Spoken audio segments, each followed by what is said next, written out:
Well, it's like I always say.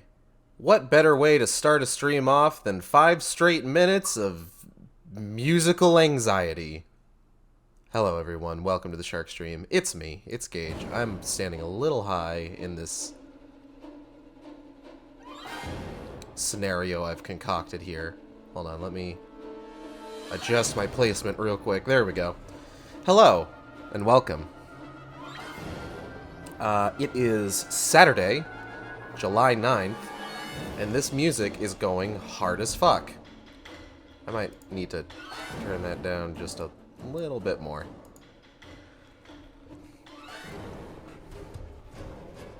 Ah.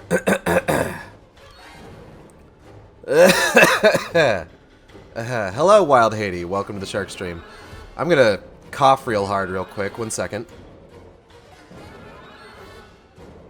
Just get that out of my system. So hello, and welcome to the Sharkstream Book Club.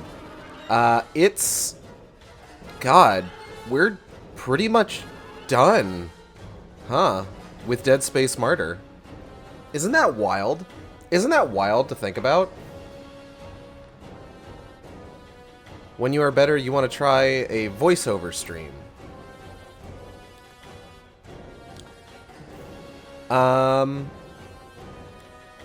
I mean, normally my, what's the word I'm looking for? My modus operandi for book club streams is that I do voices for all the characters. Like, you can go back and check, like, the, book club stream for Darksiders The Abomination Vault. I do my best to, like, imitate, like, Death's raspy voice, or, like, do my best fucking Liam O'Brien impression for War. So normally that's kind of like the status quo, is me doing voices, but I mean, I'm still on the tail end of COVID right now. So I get a lot of phlegm in my phlegm in my throat. Oh yeah, but I mean multiple people. Oh, I mean, yeah, maybe. I could see myself doing that for, like, if I ever do any sort of, like, visual novel game. I know, for example, like, my intention is to, when it comes out for the Xbox, do Persona 3 with my friends Audrey and B. And I would imagine there's a lot of moments to voice act in that game if I wanted to, so I'd probably have them help out with that.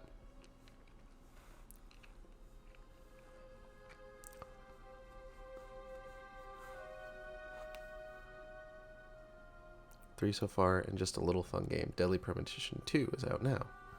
Deadly Premonition 2 is out now. On Steam. I've literally had it on Switch since day one, but it is on Steam now. I'm still conflicted as to whether or not I'm going to play that game. I played that game day one when it came out, before any of the, like, bad shit was patched for them to try and fix, like, the horrible transphobia in it. And I haven't done a full playthrough of it since.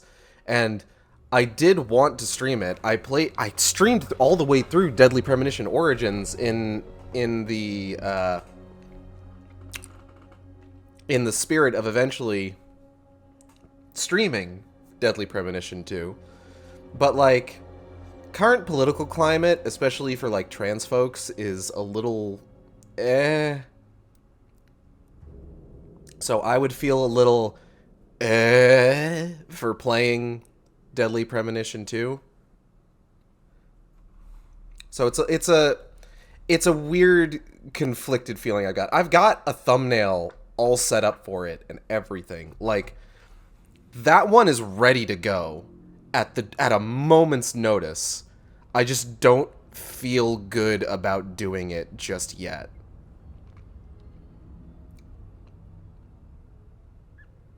It's the only thing. Like, I'm not above playing games with questionable content in them and pointing out the questionable content, talking about why it's questionable, that sort of thing. I'm almost certain I've done so before. I think I had to talk about that a lot for Fear 2, given with how that game ends. So, you know. It's not something... It's not a situation that is unknown to me, I guess is what I'm getting at.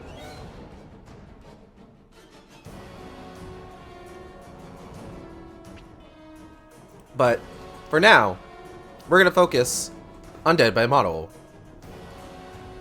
Because we are on the final part of this particular novel. We are on part 7, aptly titled The End of the World. Which we know it's not, because this is a prequel, and it takes place prior to, you know, the actual apocalypse. Though I suppose you could consider it the beginning of the end of the world, given that this is what sets in motion the hilariously expansive butterfly? Am I okay? Butterfly effect. I'm not okay. I've actually got a cough drop in my mouth right now to try and, like, stave off any, like, major coughing fits before they happen. I'm just kind of waiting for this to finish up first. My movie challenge film today was the first Ice Age. I don't have any of the sequels. I just have the first one. I think it was given to me for free for, like, connecting something to my Movies Anywhere account, but I'm really not sure. Or to my Vudu account. I don't really remember. Pretty good, actually. The first Ice Age is a solid film, in all honesty. Like, I never knew that the baby had a name. Did anyone else know this? Was anyone aware the baby from Ice Age had a name? His name is Roshan, apparently. What the fuck? Fucking Roshan. I guess it's Sanskrit or something. I don't know a whole... I was looking it up because I was just like, does the baby ever show up in anything else? And it does, actually. There's an animated short for one of the later films that it shows up in again. But only because that short is a time travel short featuring Scrat, and Scrat time travels back to the time of the original movie and sees Manny, Sid, Diego, and the baby from that original film. So, that's a little fun fact for you today. I haven't written my thoughts on it just yet.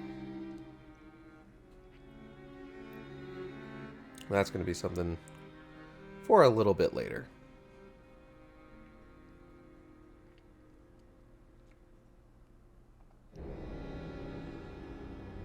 You know, I appreciate some of these accounts that are very clearly, like, following, like, the VTuber or EN VTuber tags, like, liking my tweets, potentially giving them a little bit more exposure for when I go live or I announce what streams I'm going to be doing. Like, it's nice. Thanks, y'all. Solidarity. Oh, more anxiety music. I am going to mute this in my ears so that I don't have to listen to it. You'll still need to listen to it. But I don't need that energy in my life today. Alright. So, Dead Space Martyr, Part 7. The End of the World. Chapter 62. Even before he had opened the hatch, he could hear a skittering sound from inside. He could see through the glass dim shapes moving below as well. Here goes nothing, he thought. He threw open the hatch and went in. Oh, just as a recap, so basically what's happened at this point is that everybody on the floating compound has been fucking killed because, oopsie daisy, necromorphs happened. We've also determined at this point that Ada's dead. Ada's super dead. Ada has been murdered by Dredger Corp. Thanks, Dredger Corp. Fucking assholes. I believe Altman also cut off Terry's arm, so that's hilarious. Let's give him a hand, everybody. But basically, knowing that like Dredger Corp isn't going to help with like fucking anything going on, Altman has taken upon himself, supplied with revolutionary weaponry, aka a chainsaw, courtesy of Chava.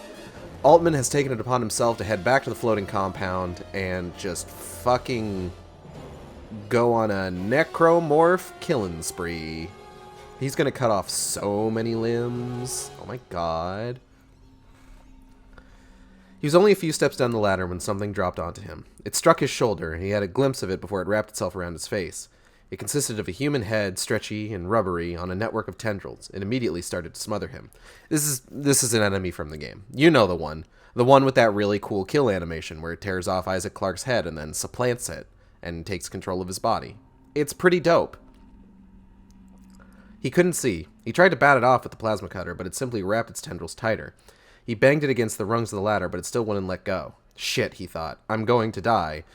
Isaac, Altman, you just got there. I don't think you're going to die just yet. This isn't how you die, according to the lore. Blindly, his hand found the trigger of the cutter and started it up. He raised it slowly, trying not to cut through his own face, and succeeded in nearly cutting all the way through the side rail of the ladder. He was beginning to black out. He tried again, closer to the face this time, and felt the blade go through the creature's flesh. It loosened its grip, and he shook it off, watching it bounce off the rung just in front of him and tumble down. The worst part about it was that as it fell, he recognized the face. It was stretched and red, severely deformed, but he was sure it had belonged to Field. As he watched it strike the rungs below him and then spiral down, it was like he had killed Field himself. He caught his breath and then continued descending. The emergency lighting cast shadows everywhere. He kept seeing things moving in them. He heard a noise, at a little distance, then closer. Something was slithering up the side of the ladder. He looked down and tried to see it, but saw nothing. He stayed still, listening, but heard nothing. Maybe I'm just imagining it, he thought. But when he took another step, he heard it again, and looking down, he caught a brief glimpse of the same sort of sinewy, pulsing thing that had popped Field's head off. And then it disappeared. It was on the other side of the ladder. He tried to get around it, He tried to get around to see it, and caught a brief glimpse and then lost it again. The sound, though, was closer now. He wrapped one arm around the ladder and hung there, waiting. Where was it? And then, suddenly, he saw it, just a few feet below him now, its gray body blending in with the ladder. As he watched, one end of it left the ladder and started wavering like a charmed snake, looking for flesh to grab onto. And then suddenly it whipped up and wrapped around his foot. It wrapped itself tight and hard, almost dislodging him, leaving him hanging by one arm, legs dangling in the air. He tried to swing the plasma cutter down to saw it off, but it was too low. He'd have to let go to get down to it, which would mean falling. It had started pulsing, tightening, and then began working itself up his ankle and onto his leg. Struggling for a foothold with the other leg, he finally managed to find it. He lifted himself on his toes as far as he could go, the ankle feeling like it might tear off, and swung his arm loose, grabbing hold again a few rungs down. That was enough. He could reach now. He sawed it in half with the plasma cutter. Ichor.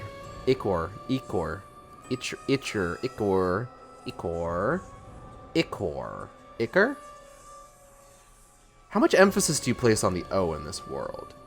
World? In this world, where life is strong. In this world, life's an open book. I hope everybody has enjoyed this rendition of His World from Sonic the Hedgehog 2006 in the voice and tone of Void from Berserk?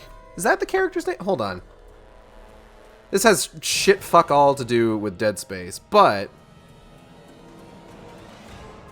Okay, here's another, like, logo creator who's followed me.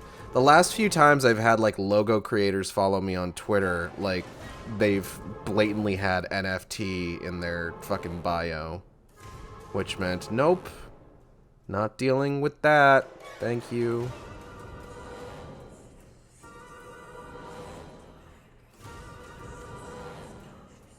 This one seems okay.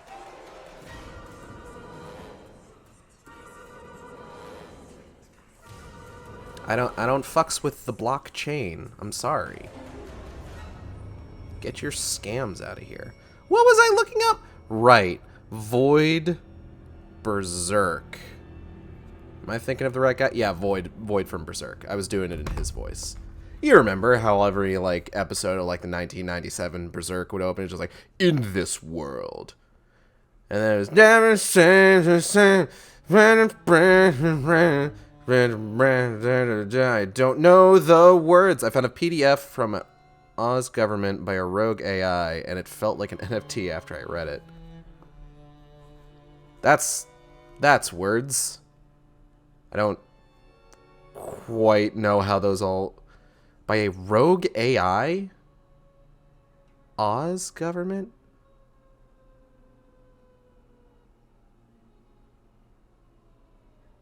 I know...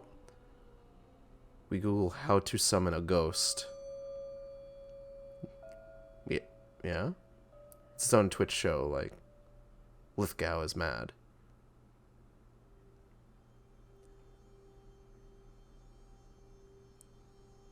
Yeah, you've lost me.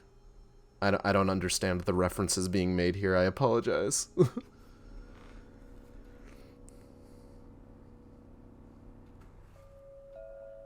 I'm not familiar, unfortunately.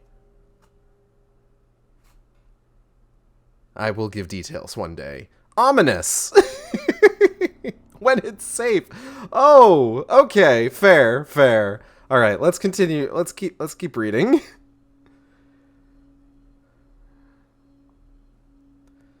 Ichor jetted from it, and then it fell. Feeling dizzy, he clung on tight. He might have stayed like that forever, except his head, pressed against the ladder's side rail, heard a dull pounding. Something else was coming. Still dizzy, he looked down. 2 others were already starting up the ladder, these more humanoid, the kind with scythes spouting out of their shoulders. They held onto the ladder with the tiny hands sprouting from their bellies, their sides waving madly back and forth as they climbed. He climbed frantically up, back the way he had come, trying to get to the level ground of the platform, knowing all the time that they were gaining on him. He could almost feel their sides slicing up and taking off his legs. Then suddenly he was at the top, on his knees and panting. He slung the cutter's strap over his back and let it hang, pulling the chainsaw around. Precariously balanced, he tugged on the ripcord. The first time it didn't catch, nor the second time. The first one was already there, the tips of its sides visible over the edge of the platform, its head just coming into view. He tore the ripcord back hard. This time it caught. He revved it and then leaned down and pushed it into the creature. The chain blade whipped with the blood in all directions, spattering him from head to toe. He stepped off the ladder, the chainsaw sputtering in his hands. Were there others? It was a big room, poorly lit. He moved cautiously toward the passage to the labs that would lead him down to the airlock. There were spills of flesh here and there around the walls near the vents. Living, it seemed. He prodded one with his boot, but it didn't seem to respond, just sat there. He stamped on it, but it didn't seem injured by that either. He was almost to the door of the lab when it came, rushing at him with an almost unholy cry. In the darkness and shadows, he had a hard time seeing it at first. It was just a blur. He revved the chainsaw, trying to keep the blade between him and it, and struck it full in the head. I want to point out that they wrote chainsaw, like as 2 words, which is very funny to me. And it does look like that's pretty consistent with how BK Evanson has written it previously. I don't know. I always think of it as chainsaw, you know? Like one word, not chainsaw. Like, I get that it is a saw with a chain function, with like a chain that uses a chain. But there's something about acknowledging that it is a variant of an item, as opposed to an item in and of itself, wholly unique to its own function. That is very funny to me. I don't know what the fuck I'm talking about.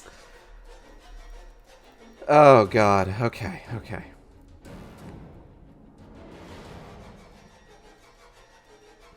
It was almost... it was the most terrible of the beasts he had seen so far.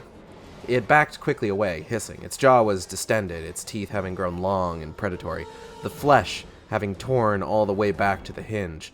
Its arms had become forelegs, its body thickening in the front and narrowing in the back. It had a single, overly muscled leg in the back, the other leg stretched and emaciated and lashing like a tail, the thinned toes fanned out and flexing at the tail's top.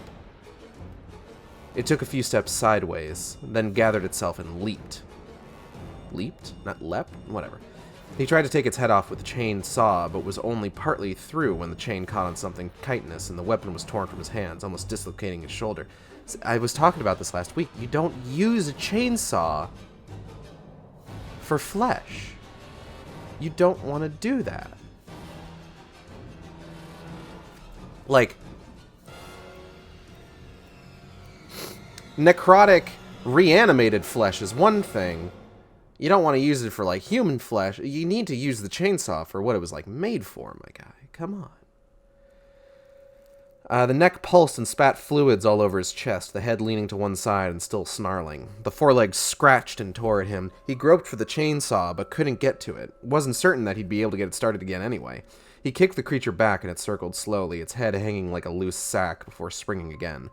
Blinded, it struck just a little to the left of him, smashing into the wall. He was already scrambling up, trying to get the plasma cutter into his hands and turned on. It knocked him down and into the sickly-smelling tissue that covered the deck, and then reared back, looming over him. He rolled to one side, but couldn't avoid its claws tearing through his shirt and the shoulder beneath, pinning one arm down. And then, suddenly, he had the cutter on. He struck once hard, tearing off the foreleg, pinning him. It balanced awkwardly over him on its remaining two limbs. He chopped into the other foreleg, and it crashed down. He pushed it back and stumbled away, the shoulder really starting to ache now. He circled it slowly, waiting for a moment to dart in and cut the last leg when it did a curious thing. It got its remaining leg planted, but rather than using it to leap at him as Altman expected, it flipped the whole body over, landing it on its leg tail. It stayed there motionless, perfectly balanced, the last leg contracted back like the leg of a dead arachnid. Must be dead, Altman thought. He came cautiously forward, but it didn't move. Carefully, he reached out and touched it with the edge of the cutter, and the leg sprang out hard, catching him in the chest and hurtling him back against the wall. He lay there for a moment, stunned. His chest felt like it had been caved in. Slowly, he sat up. The creature was still there, still balanced on its tail, its one remaining leg contracted again. Fuck it, he thought. Gathering his weapons, he circled around it, giving it a wide berth, and made for the door.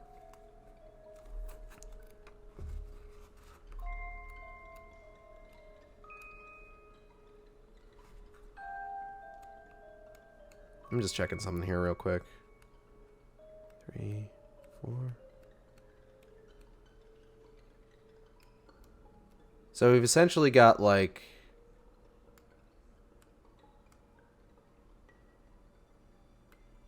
seven chapters in this final part.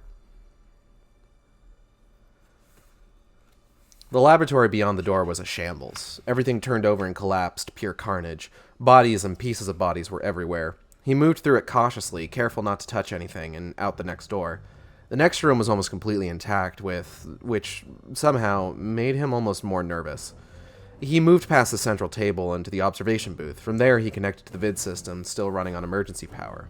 He flicked through the cameras he had access to, saw more of the creatures in almost every place he looked.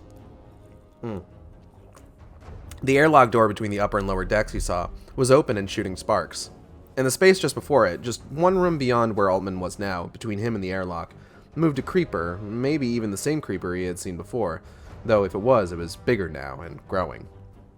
It moved slowly forward, consuming everything, converging everything. Shit, thought Altman. No going that way. He asked the system for an alternative paths, but there weren't any. The facility had been very deliberately constructed with one connecting point between its upper and lower halves. As long as the creeper was there was no way forward. Unless I go through the water, he realized. He flicked the vid display to the submarine bay. If he could get there, he could get in. It was, 20 meters down? A long swim by any standard, and pressure would be strong as well. And once he was there, he'd have to enter the chamber and close the doors and wait for the water to be pumped out. That wasn't enough to kill him in and of itself, the cold of the water very well might. Then the display he was looking at was interrupted, cut into by another feed. A face appeared, a grainy black and white feed. "Who's there?" the man said. "Who's in the system?" The man was vaguely familiar. It was, he realized, the man who had taken him to see the marker in his chamber for the first time. What was his name? Harm something. Yes, that was it. Henry Harmon.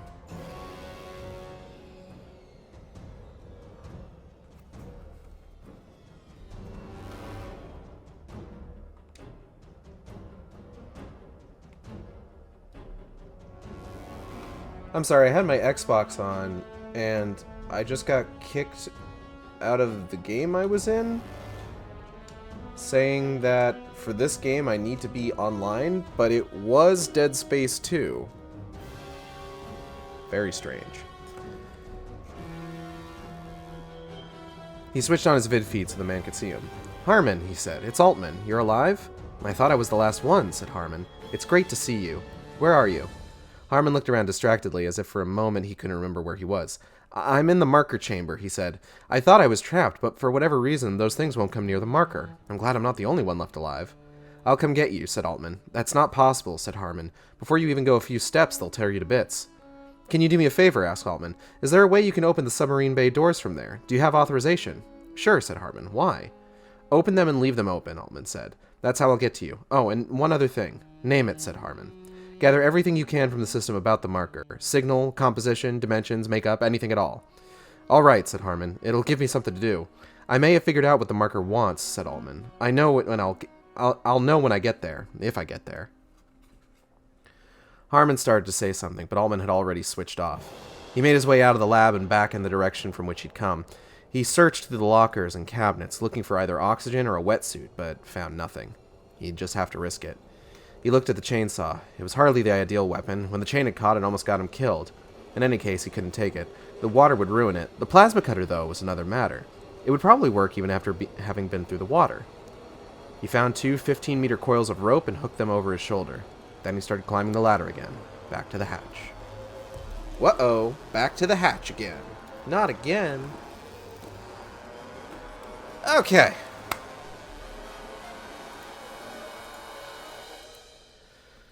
Alright, so we're in some proper Dead Space territory now. We've got a laboratory that has just been totally fucked up by necromorphs. And we got a dude slicing through some dead people. So like we're really in there.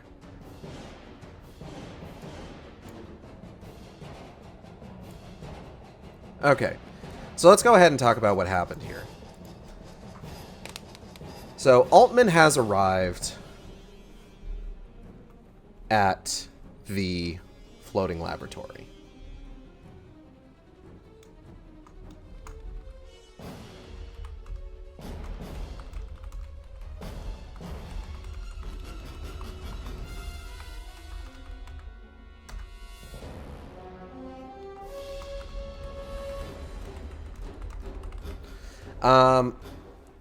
And just, like, immediately, like, I don't know. I get that there's a desire to instill tension in a scene, you know? And one of the more common sort of primal fears is that of, like, these small, confined spaces. So this shaft with the ladder in it that Altman is climbing down, the same one that Field had died in not a few chapters ago, that sort of claustrophobic environment already is just like, okay, this is a tense moment. But also, we're still talking about Altman fighting dudes while hanging from a ladder, which isn't exciting, really? Like, okay, so we're dealing with a couple different, like, creatures, la criatura, or los critoras. We're dealing with creatures here, various creatures. We got one of those, like, tentacle nogs. No, let's leave it like that.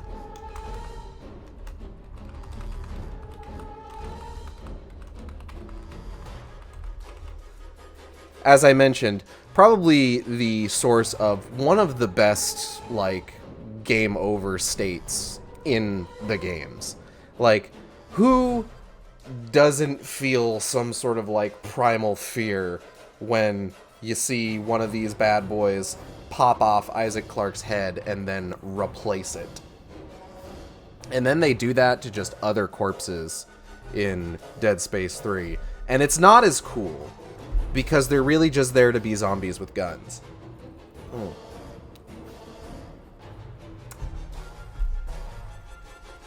And then we got... Now, what's important about the tentacle nog that we got here is that it's Field's nog. And this is... I guess, on some level, this is a bit of a... what's the word I'm looking for? It's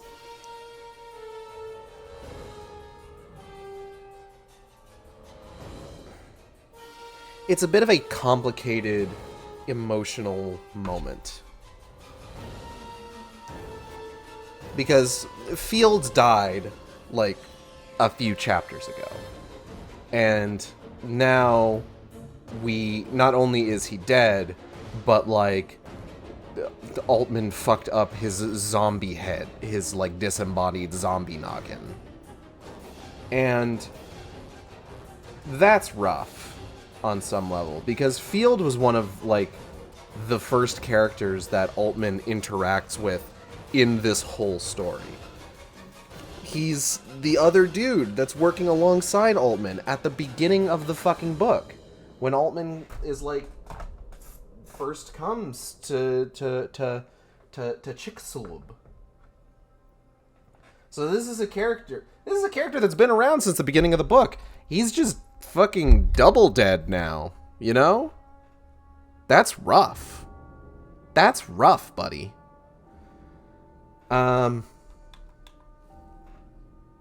yeah, I did just straight up lose connection on my Xbox. That's weird. Well, let's see if I can get that back on. And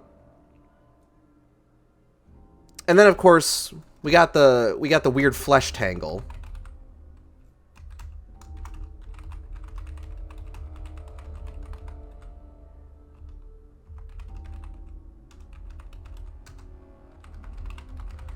Which I feel like I mentioned last time we spoke about it. I don't really think there's like an in-game equivalent for these guys. They sound like they're just kind of like lengths of disembodied intestine that just burrow into dudes. Unless they're supposed to be like the swarmers. That's what those are called, right? Hold on. Dead Space. That's not how you spell that. Swarmer.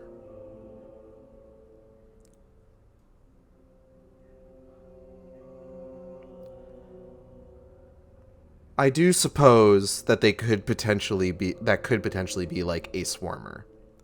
That's entirely possible.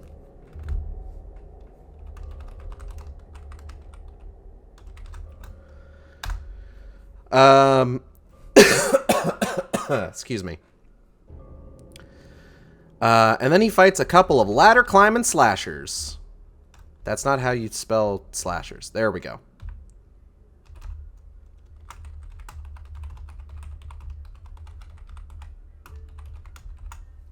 DNS isn't resolving Xbox server names. Well, I'm just going to turn off my Xbox then.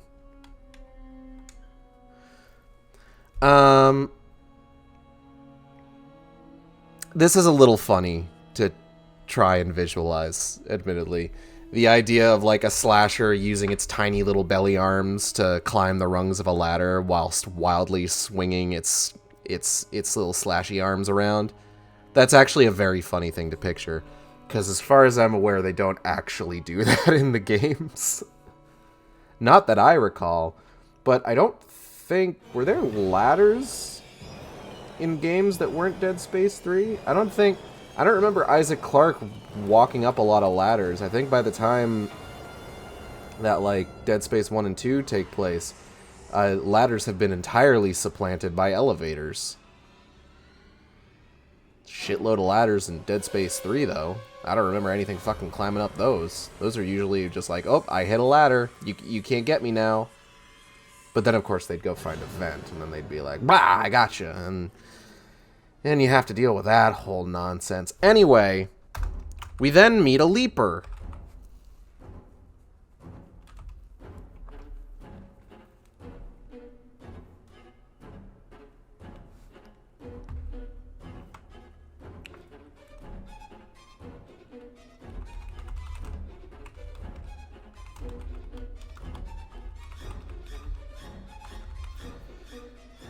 Leapers, I believe that's what they're called, and I'm going to... Leaper, Dead Space. Do I have the right... Am I thinking of the right fucking monster? Yeah. So Leapers are probably one of the other sort of... They're not quite as on the same level as a slasher in terms of being hashtag iconic. But they are another one of, like, the more common necromorph types, having been in all three games, much like slashers or lurkers, poignants. Leapers are the ones where it's just, like, they got the forearms, they got, like, the Dorito-shaped torsos, and the sharp, stabby teeth, and then they got the tail with the spike at the end. Ullman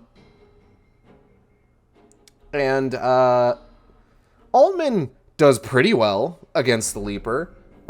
He thinks he kills it, but then, surprise, it fucking kicks him in the chest. It's just like, haha, got you, idiot. And then it's seemingly dead again. Or is it? And Ullman's just like, you know what? I don't wanna. Wild Haiti, I don't know what the fuck happened with those emotes that you were trying to send, but they did not work properly.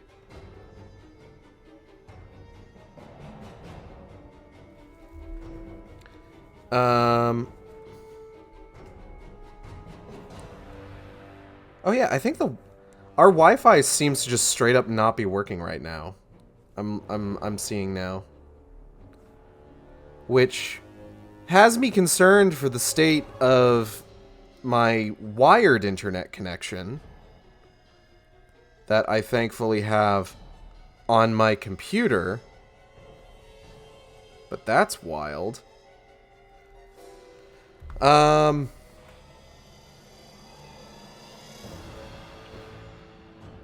Thinking.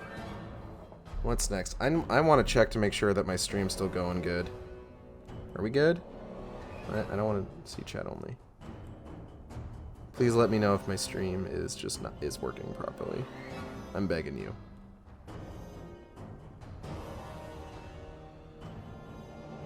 Yeah, my stream's working fine.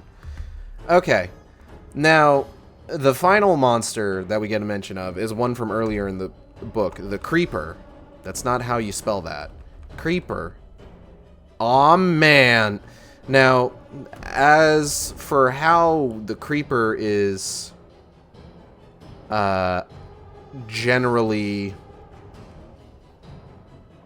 described, it sounds like it's just a fucking flesh mound. I'm gonna leave that capital L in there. I think that looks good.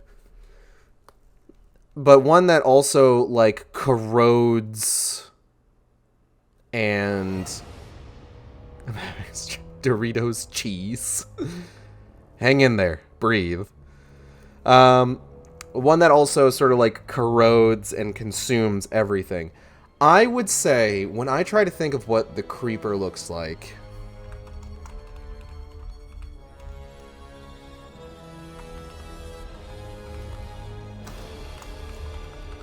I tend to think of the Globsters from Resident Evil Revelations, which, you know, now that I'm thinking about Globsters, like, every other monster and bioweapon in that game... Whoa.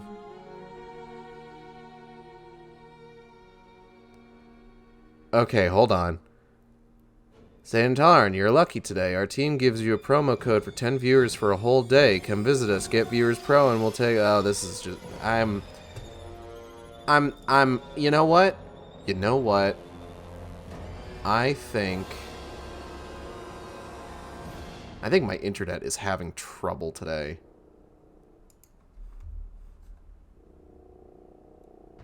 Ooh.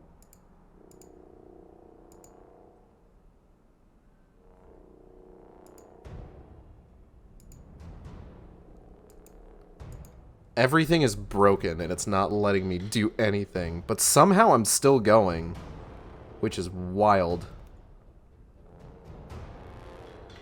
Anyways, ban.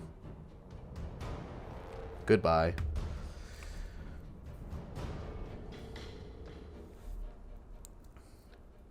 My fucking, like, wired internet connection is holding itself together with, like, duct tape and chewing gum. Right now, it seems like. Every other bioweapon in Resident Evil Revelations had, like, an Italian name because the whole thing had, like, this theme of, like, Dante's Divine Comedy to it. And then you just had fucking globsters. Just these just mounds of, like, bloated, infected flesh.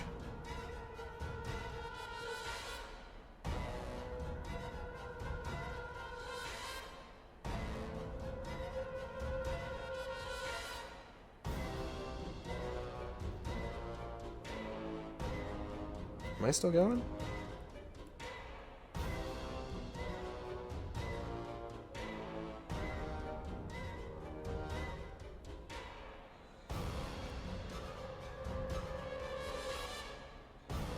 My stream seems to still be going.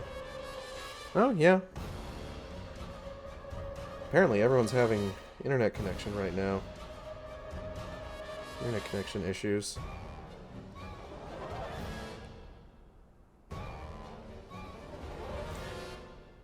I don't know why I still seem to be doing okay. This is weird.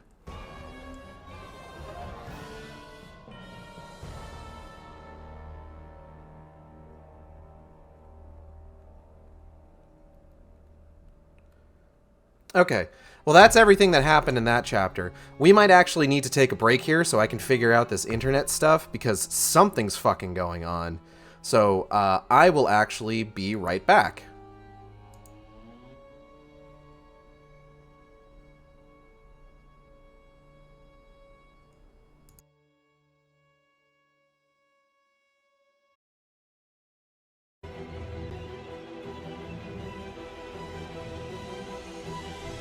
Ugh. Oh, God. Oh.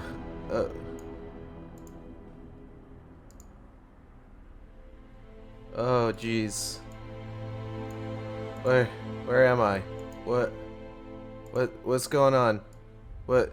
Ugh. I think I passed out. I feel like I passed out and then streamed for three days this past week. Oof. That was weird. Oh, what was I doing? What was I doing? Oh, right. Right.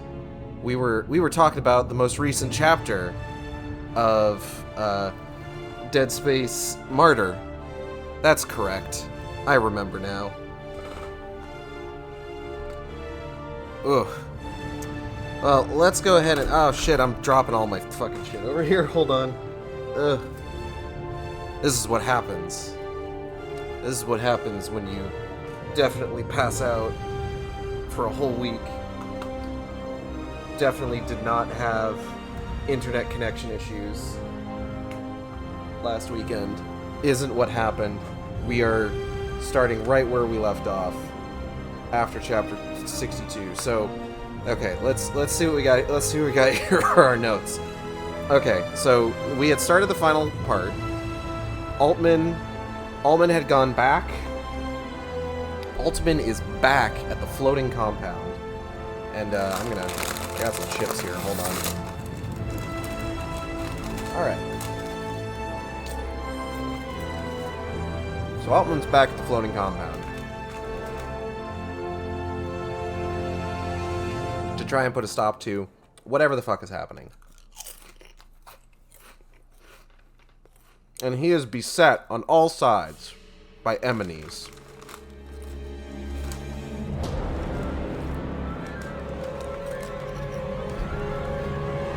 Crunch, crunch.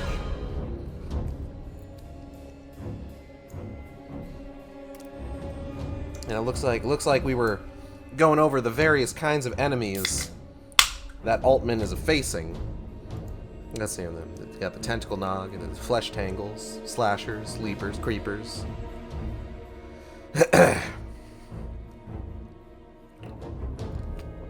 Right, I was comparing the creeper to the globsters from Resident Evil Revelations. Speaking of Resident Evil, anybody watch that new Netflix series? I did. I feel like I talked about it recently, though that would be ridiculous, because all I did was black out, and it's definitely still July 9th when I initially started reading this part of the book. It definitely has not been a week. And other streams have definitely not happened in that time. Now I believe the last thing that had happened was that Altman had managed to get in touch with Harmon, the guy who helped him get into the marker chamber before, to devise a plan to get to the marker chamber. And Altman had deduced that the only way to get there is basically to swim. He's got to go through the warder, in order to get there. He's got to dink that oiter. So let's go ahead. Let's finish up this recap here. So Altman is beset on all sides by monsters.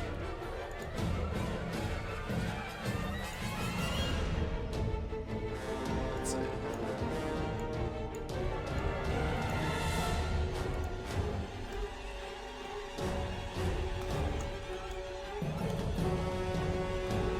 Get to the Maka.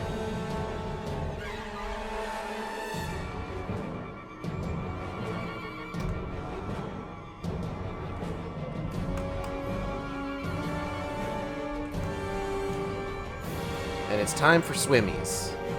It is time for Altman to do a swimmy. And that's about where that chapter ended. So I guess we just move on to the next one. Fucking chapter 63. Let's go.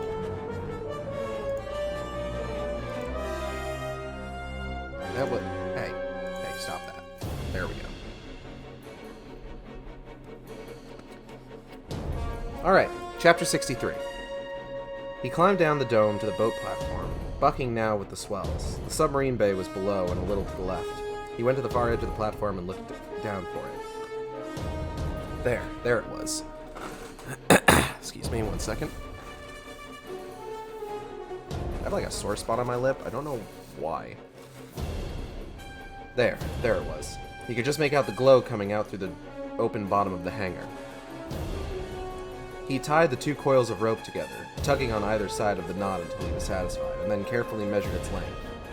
He tied the plasma cutter's strap onto one end of the rope, double knotting it just to be safe. The other end he hitched fast around a mooring. Hitched it around a mooring, you see. A mooring. That's a mocus. Carefully, he lowered the plasma cutter and the rope into the water until they were gone. Little more to see than the first few meters of rope. He stripped to the waist and carefully limbered up, thinking. He'd have one chance, he knew. Once he'd gotten a certain way down, he'd be committed. Either he'd make it to the submarine bay, or he'd drown. No pressure. He breathed rapidly in and out and then dived, letting the air out through his nose as he went. He swam as quickly as he could straight down, followed the rope. The pressure built quickly, his head feeling like it was being squeezed. It felt incredibly slow, like he was making no progress, like he was still just a few meters below the platform. He kept swimming, trying to keep his strokes even and steady and his heart rate constant, trying not to panic. He could hear the blood beating in his ears now, a steady thudding growing slower and slower. Were his limbs slowing down, or did they just feel like they were? He saw lights. He was close to the submarine bay. No, he thought, don't look, stay focused, just keep swimming down. He felt his lungs struggle, wanting to breathe in air that wasn't there. He made a gurgling sound, had to force himself not to breathe in water. Things all around him seemed slower, much slower. And then he saw it, floating near the end of the rope, the plasma cutter, like a shadow in the darkness. His heart leapt with exhilaration, and things started going dark around the edges as he thought for a moment he was going to pass out. When he reached it and grabbed hold of it, he realized he'd never be able to struggle it into the bay with him. He didn't have enough air left, didn't have the strength. He'd have to leave it behind. He let go. He looked to the side, and there it was, just a few meters away, the open submarine bay. He left the rope and swam for it.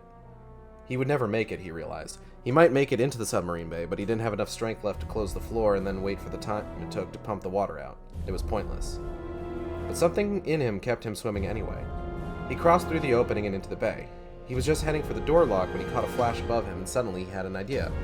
He shot up as quickly as he could, striking his head hard against the roof, almost knocking himself unconscious. But there, in the corner, was a thin layer of trapped air. He put his face up against the roof and took a gasping breath, water lapping against the sides of his mouth. He hung there, floating, breathing in more until he stopped wheezing, until his heart stopped pounding. It was okay. He was going to be okay. When he felt calm, he dived back into the water and swam down, but instead of swimming to the floor controls, he swam through them and outside. For a moment he was lost, disoriented in the open ocean, and thought he'd gone in the wrong direction. And then he caught sight of the shadow of the rope, realized he was looking too high. He looked down a little, and there it was. He swam to the plasma cutter and grabbed it, immediately striking back for the submarine bay, dragging the rope along with him. With the rope, it was too heavy, the progress very slow. For a moment he considered abandoning the cutter, then an idea struck him. He turned and switched the cutter on and cut through the rope with it. The cutter was heavy, making it so he could only use one arm to swim. It threatened to drag him down. He made it to just beneath the bay floor and then swam desperately up, kicking hard with his legs, a little panicked. By the time he got his fingers around the edge and pulled himself in, he was nearly as exhausted as he'd been from the initial swim down. He thrust it into a corner and then swam quickly for the controls for the floor. He pressed the button and held it down. The emergency lights in the room began to flash. Slowly, he saw the floor was sliding out of its channel and coming across, coming closed. He swam up for the pocket of air and for a moment couldn't find it. Where was it? He swam back along the ceiling and found a pocket about the size of his fist, just enough to get his face into. He sucked it in, then breathed quickly out, the pocket growing larger. Below him, he heard the water-dulled clang of the submarine bay floor closing and then the gentle throb of the pumps.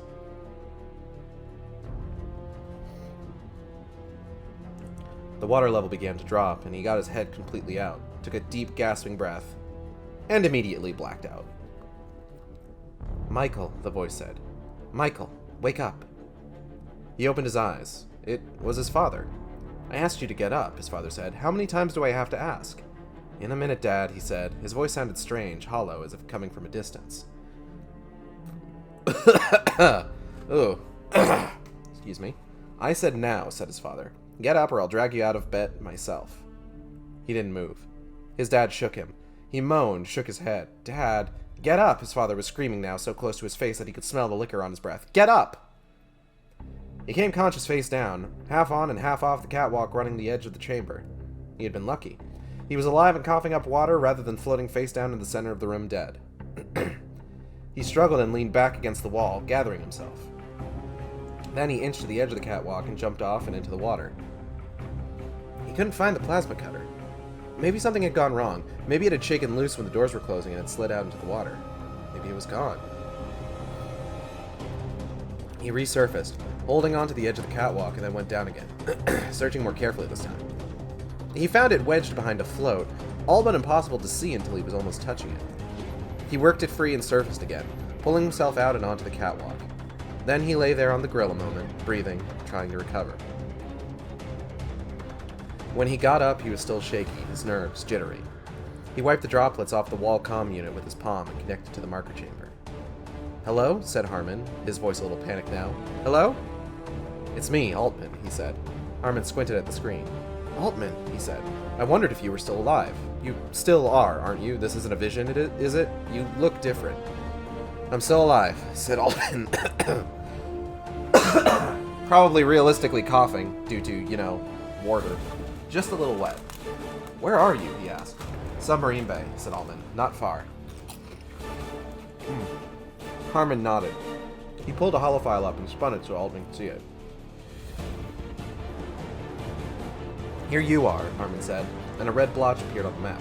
"It's simple," he said. "Down this hallway, the one with the slight slope, then into a new hall past these two labs. A final hall, and there you are." "What's between you and me?" asked Altman. "Close to the marker. Nothing," said Harmon. "They won't get close to the marker. If you can get into the final hallway, you should be alright. Before that, it might be a little trickier." He flashed Altman a view of the hall just outside the submarine bay lock. The camera made a slow sweep, showing a pile of corpses, a pallid, bat-like creature fluttering above them, and then dissolved into a wall of static. "This was just before the camera was destroyed," he said. "Who knows what's there now?"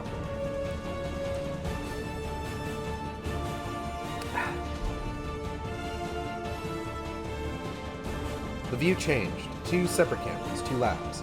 In one, a spider-like creature like the one he'd killed before, only this one had a third head and a ridge of spines along the back. In the other, 2 of the creatures with the scythe-like blades. They lay on the ground motionless, perhaps dead. "These are current," Harmon said. "I suggest being quiet going past the labs. The hall itself and the hall after it seem to be empty." Altman took a deep breath. "All right," he said. "Here goes nothing." He stopped the airlock mechanism when it was only slightly open and looked through. The hall outside was dim, some of the emergency lights fluttering, others burnt out completely. But he could see from the dim shapes and tell from the sounds being made that they were there. And then an arm reached through the opening and grabbed him, wrapped itself around his own arm. His own arm?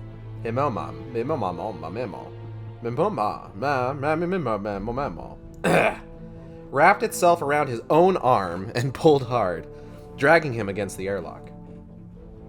Or at least, at first he thought it was an arm.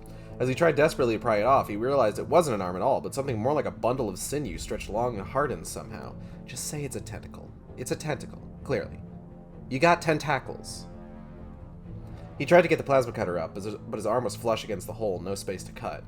It tugged again and almost tore his arm off. He pulled back hard, but couldn't get any purchase. Not knowing what else to do, he kicked the lever to continue opening the door. As soon as the opening was large enough, the sinew pulled him through. The hall had been remade. It was covered in an organic layer, smeared with an approximation of flesh. It was like he was being tugged down an intestine. He cut at the sinew with the plasma cutter, but the blade didn't go all the way through. The sinew jerked, just dragged him further down the hall. He cried out in pain, cut again, and this time cut through. There was a roaring sound. The rest of it slid rapidly down the hall and disappeared into an air duct. The piece that he had cut off was still digging tightly into his arm, cutting off the circulation. To get it off, he had to carefully section it. It was like walking through a nightmare. Blood and flesh everywhere, no idea where they were going to strike at you next. He was becoming jumpy, he knew. He needed to relax, needed to calm his nerves, or they'd get him. But how could you relax in a hell like this? Aching all over, he stumbled down the hall, wading through a kind of putrid slurry, trying not to touch the flesh-coated walls or ceiling. There was a corpse blocking the way. He tried to kick it out of the way, but as soon as he touched it, it hissed and lashed out at him. He stumbled back and slipped, and then it was on him, trying to slash his head off with its sides that had been hidden beneath the water. He raised his knees and turned to see it up and over him, its drooling mouth just centimeters from his throat. He somehow got his hands between it and him, held it away. It hissed and shrieked in frustration, leaning hard on its sides and trying to get closer, its breath enough to make him want to retch. With a groan, he gave a mighty push and threw it to one side, then spun over and pulled the cutter out from under him. It was already looming over him again, but he had the cutter now and lopped off one of the scythes. It kept coming at him with the other scythe and the stump. He brought the casing of the plasma cutter down hard, pulping its head. It kept coming. He scrambled back and away from it, stopped only to swipe at it. He took the rest of the stump off, then most of the other scythe. It thrashed for a while, half buried in the muck, and then stopped. It was only then, in the brief quiet, that he realized there was something coming up behind him. He leapt to his feet and turned, and a scythe cut through his forearm, making him drop the plasma cutter. He screamed and struck the thing open-palmed in the chest, hard, feeling the sickening smack of its dead flesh. It staggered back a little, and he managed to get the cutter up again, wincing with pain. It rushed again, and he dropped to avoid its sides, which whistled over his head and kicked its legs out from under it. It fell on top of him for a moment, trapped in the muck and beneath its stinking, rotting flesh. He had an impression that he was already dead, that he was wandering the afterlife, living out a peculiar hell for all he had done wrong in his life. The cutter was trapped between his body and the creature above him. The creature was gnawing at his shoulder, working its way over to his neck. It was trying to prop itself on one bone scythe so as to swing the other through him. He pressed the trigger for the cutter, hoping it wasn't too low and pointing down rather than up. The blade sprang between his knees, and he angled it up hard and through the creature's pelvis, forcing it up bit by bit, sawing it slowly in half. It fell to either side of him, but he still had to get up and stomp each of the halves before it stopped moving. He stumbled up. Blood was still spilling out of the cut in his arm. He tore off the bottom of his shirt and awkwardly bandaged himself. It wouldn't stop the bleeding, but it would slow it, and that would have to be enough for now. 2 more hallways, he thought. That's all. He went to the end of the hall. He had to cut away the growth around the door to find the controls, but once he'd done that and scanned his card, it opened fine. He looked in. Harmon was right. The hall looked fine, nothing there. There to the side were 2 lab doors. He would just move forward as quietly as possible past them, and then he would be safe. He eased into the new hall, moving slowly, squishing sounds coming from his shoes and from the muck in the other room. Squishing sounds coming from his shoes from the muck in the other room. Okay. He could hear movement behind the first door.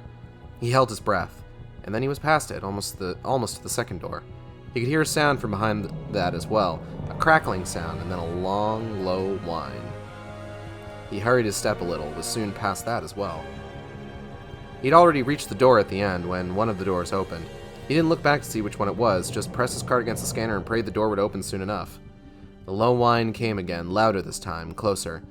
The door began to slide open, and he rushed through it and into the final hall, casting a glance back to see the 3-headed, spider-like creature, just standing there near the end of the hall, watching him. It was different from the other one. Its back, he saw, was covered with spikes, which, as he watched, began to stiffen and stand up. One spat off its back and shot toward him, embedding itself in the wall next to his face. All 3 of the creature's upside-down heads hissed in unison, but it didn't move forward, and the door between him and it slid shut. He reached the door at the end of the hall and engaged the comlink. "Who is it?" came Harmon's voice. "Who the hell do you think it is?" said Altman. "Altman," he said. "How can I be sure it's you?" "Come on, Harmon, open up." "No," he said. "You have to tell me something that nobody but you, nobody but the real you, would know about me." What, was he crazy? "I don't know you that well, Harmon. I don't have anything to tell."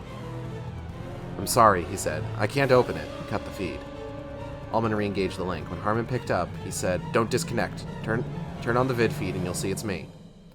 Harmon did. Altman saw his worried face squinting, peering at him. One hand was clutching something at the end of a necklace. "I don't know," he said slowly. A vid can be faked." "You're paranoid," said Altman, and then realized that yes, that was exactly what he was. The marker was making him that way. But he remembered Harmon was also a believer. "Look," Altman said quickly. "You were the one who told me that the creatures can't come close to the marker, right? That's true, I must not be one of them. If I was one of them, I wouldn't be able to get close. The marker will protect you if you believe in it. In the name of the marker, open the door." Harmon gave him a long, solemn look that Altman couldn't interpret. Then he reached out and pressed a button ending the vid transmission. A moment later, the door opened. Altman walked in, slowly, his hands up. "Ah, it is you," Harmon said. "Marker be praised."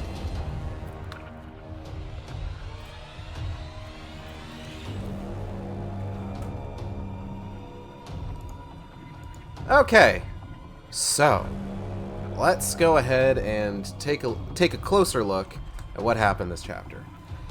So, all right, let's get my notes up here.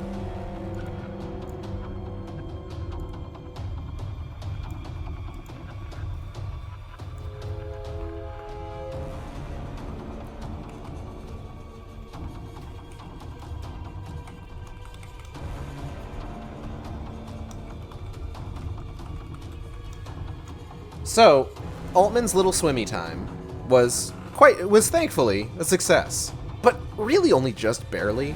Like, if there hadn't been like those pockets of air inside the submarine bay lock, like, whew, your boy would have been done for. It wouldn't even been able to get the plasma cutter either. So I mean, you know, that's fucking luck right there.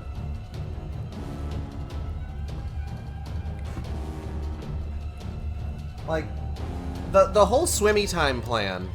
I gotta get my phone charger. My phone is dying, and I do want to plug it in. So that in the event that I get any calls while I'm trying to do the stream, I'm aware of it. The whole swimmy time plan is another somewhat poorly conceived decision in a long line of poorly conceived decisions by Altman. But really? You're gonna do this now? What if I just don't look? What if I just don't pay attention to you, What do you do then?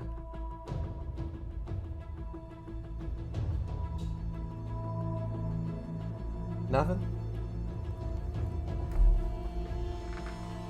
You want the door open? The door's technically open. Like, you could probably force that open if you really tried. You're just staring at it. Hello? Hello, Raggy. Oh, I love you too. Alright, 1 second. I gotta let my cat out.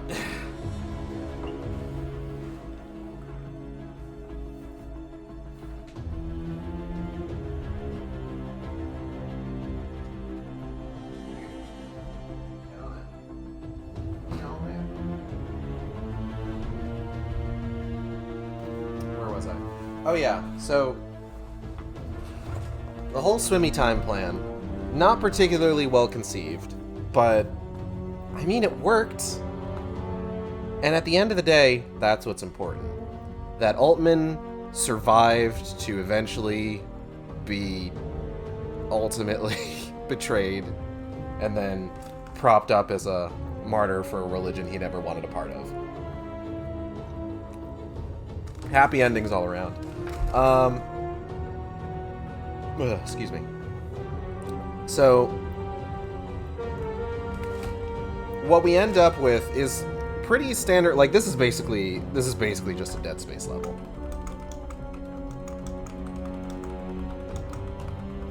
Like, you've got hallways, you've got labs, you've got monsters.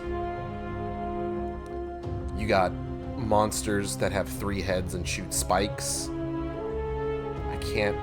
I know there's the lurkers that shoot spikes. But, like, I don't know what that fucking spider thing is intended to be. The thing about something like this is that when you play Dead Space, right? When you play Dead Space, like, they'll throw all sorts of monsters at you, right?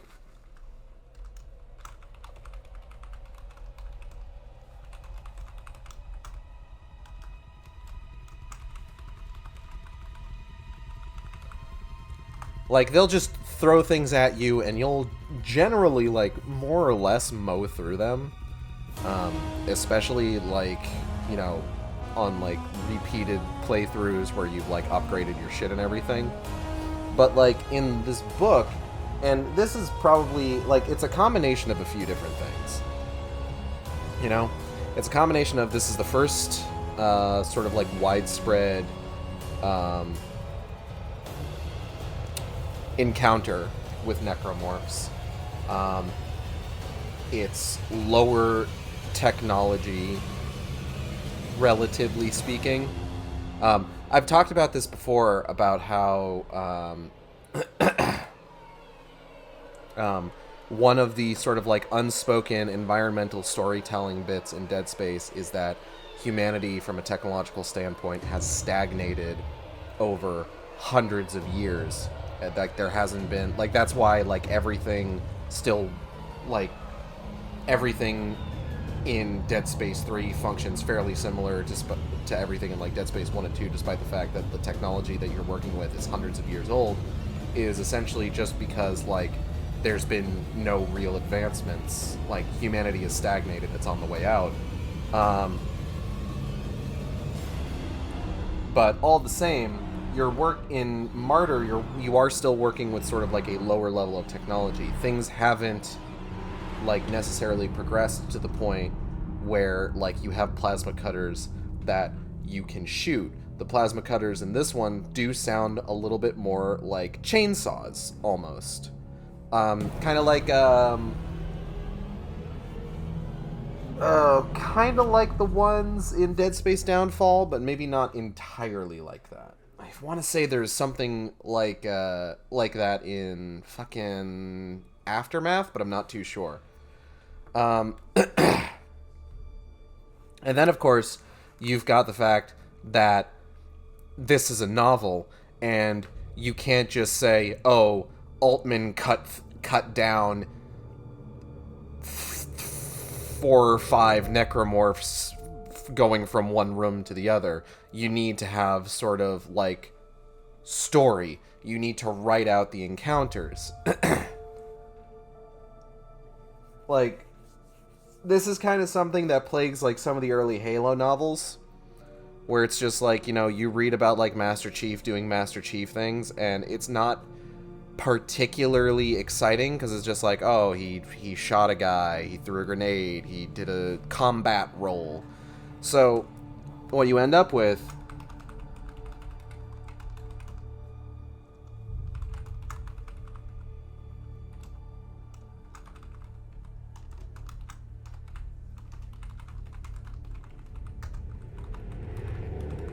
is that every necromorph that you come across is like a major encounter.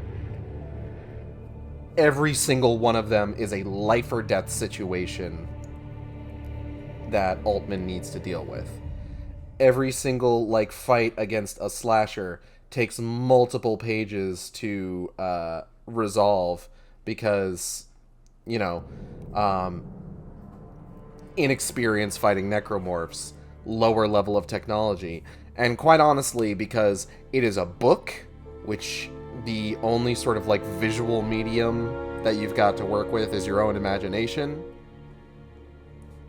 So it is a little bit more difficult to kind of, like, sell the sort of, like, chop till you drop sprees that you would go on in game.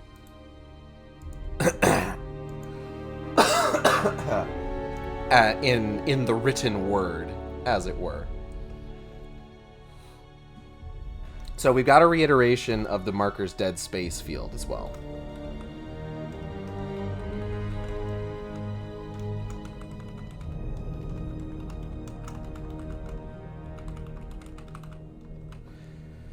Now, the dead space field around the marker is, again, something that was kind of dropped as the series went on. Like, it's brought up in the first game. I also want to say Extraction, Dead Space Downfall, and obviously this book. But it's not quite as important of a concept after Dead Space Martyr. Like, it's not something that comes up in, say, like, Dead Space 2 and the other games associated with it, the phone game, Ignition. It's not something that comes up in Dead Space 3. In Dead Space 3, the title drop is done as sort of like an idea of, like, we are alone in the universe. There is nothing out there. It's all just dead space. As opposed to this concept of a dead space field around the marker that the necromorphs cannot approach. But even though it's kind of a defunct concept, we'll go ahead and forgive it. Just because, like, at the time that this book had sort of come out, it was still, in some degree, partially the case. So we can forgive them for that. But ultimately, Altman does make it to the marker chamber.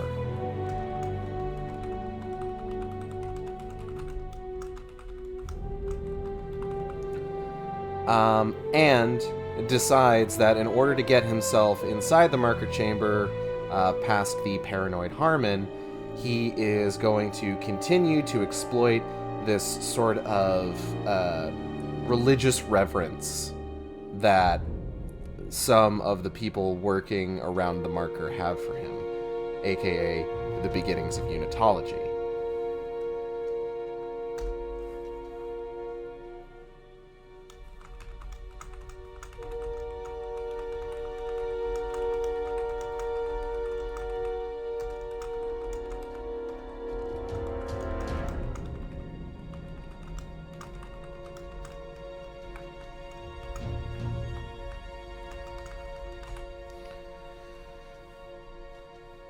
Now, is this a poorly conceived idea?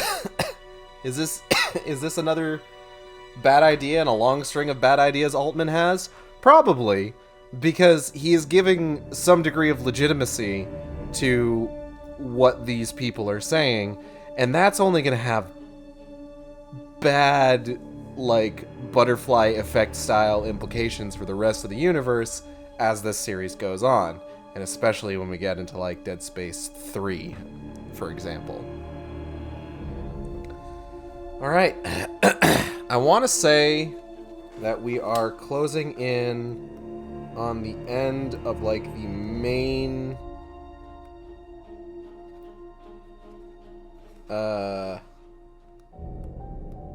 narrative here, with, like, 2 chapters left, and then we have a, I think, 3-chapter epilogue. So we're going to go ahead and continue on to chapter 64.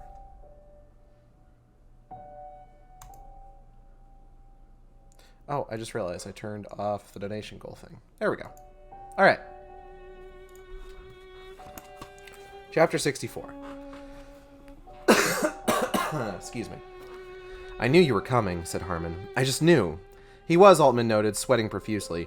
His responses were disconnected, his voice zigzagging back and forth between being affectless and flat and a panic-stricken roar. I'm going to turn the fan on here while I'm reading this. He was clearly not in his right mind. Actually, I called you and told you I was coming, said Altman. No, Harmon said, his voice rising. You didn't tell me. I knew. Calm down, said Altman. How do you know I'm the one? You're the only one who has come, said Harmon, speaking with a calm simplicity. It has to be you, because you're the only one. Everyone else is dead. Altman slowly nodded. He might be able to play Harmon's belief in the marker to his advantage, he realized. He wanted Harmon to believe whatever he had to believe to allow Altman to do what he needed to do. I came here, said Hartman. This is the first place that I came, and then, when I saw that they couldn't come near me, I understood why. The marker wanted me here. I used to mistrust the marker, but I was wrong. The marker's protecting me. The marker loves me. And me, said Altman. And you, Harmon agreed. I just like, bleh, bleh. He reached out and took Altman's arm. His hand was feverish, burning hot. Do you believe? He asked. Altman shrugged. Sure, he said. Why not? And have you understood my message? He asked. He looked at Altman expectantly, clearly waiting. Message received, Altman finally said. Harmon smiled. I asked you to gather some information, said Altman. Do you have it? Harmon gestured to a holoscreen. There was a series of holo files, some of which Altman had seen and some that he had not. There were vid images of the interior of the first bathyscaphe, taken after the bathyscaphe had been brought up. He had seen bits of it before, first in the intercepted vid from Hennessy, and then later from the outside through the window. As the camera taking the images scanned slowly, he recognized the scrawlings in blood as symbols from the marker, but he also realized they were not in the same order or sequence as they appeared on the marker. What he'd seen before as a symptom of madness now actually struck him as rudimentary calculations and seemed to contain a glimmer of sense. In addition, there were analyses of the marker's structure and density, hundreds of dissections of its transmissions, speculations, unproven theories. There was information about the different genetic codes that Showalter and Goethe.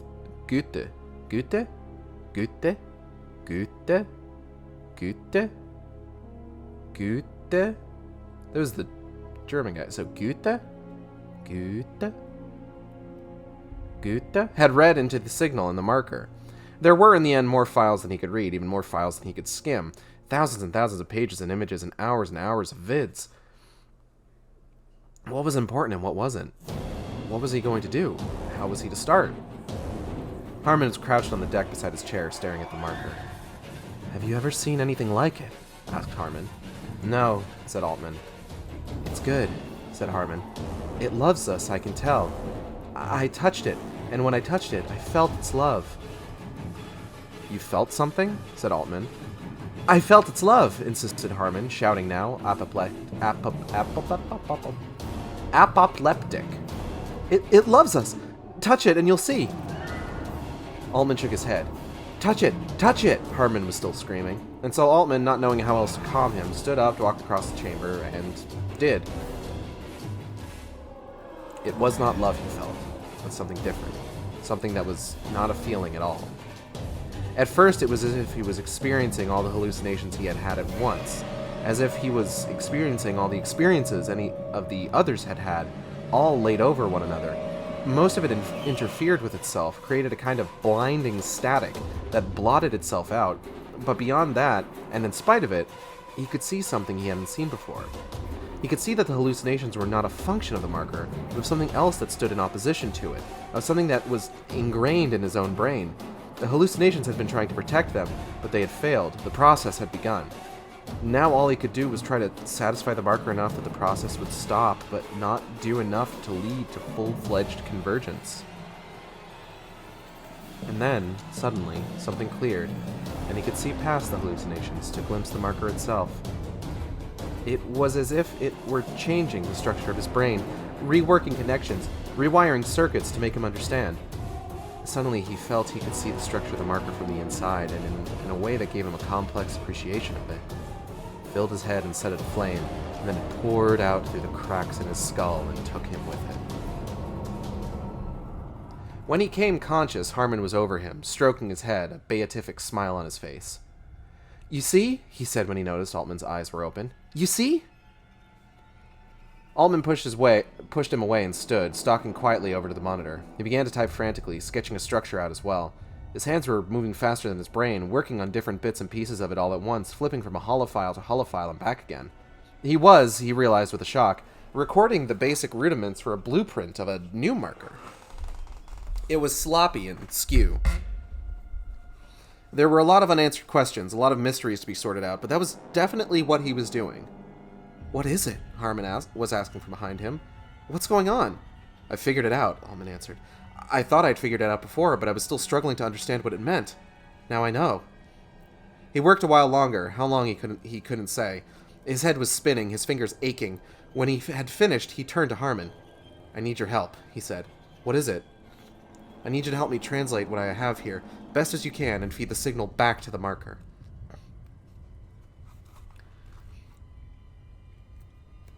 At first, Harmon just stared, and then he slowly sat down, took a closer look. He went through it, slowly. Suddenly, he glanced up at Altman, the first coherent look he'd given since Altman had entered. This is the marker, he said, awe in his voice. You understood it, just as she asked you to do. Altman nodded. You want me to transmit to the marker the image of itself? Yes, said Altman. Marker be praised, said Harmon.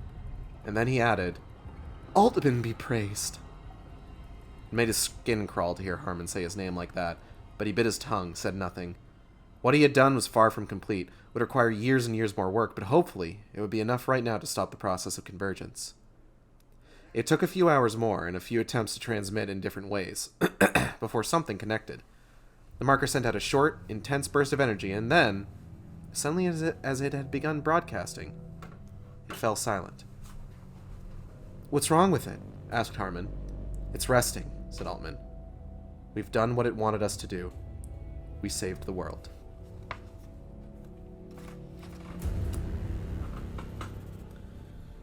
Oh god, there's chicken in the place where I would normally put my book down. Hold on.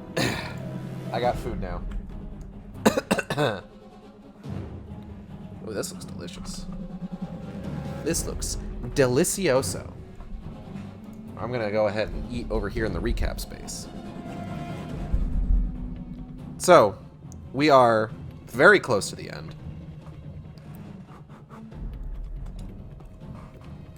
Oh, there's barbecue sauce on this. Mm.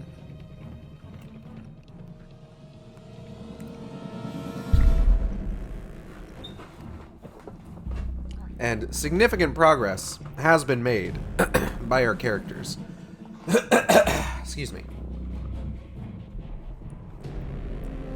Which we will talk about in a moment. I suppose while I'm eating.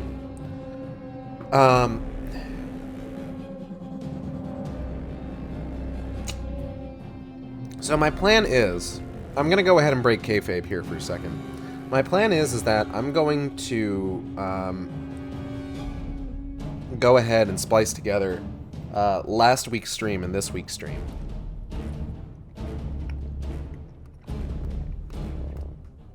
To make one full, like, stream episode, basically.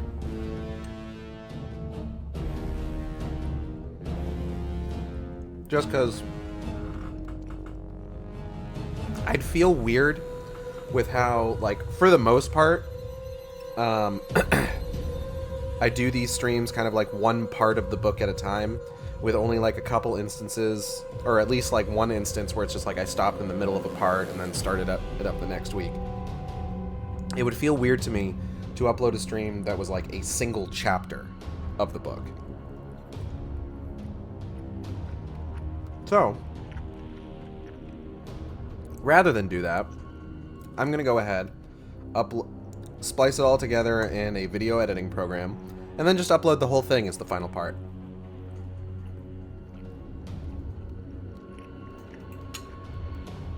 Okay, so.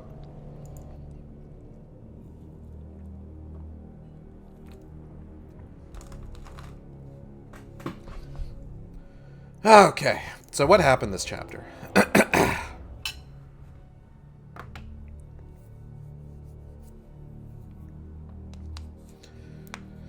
Whew.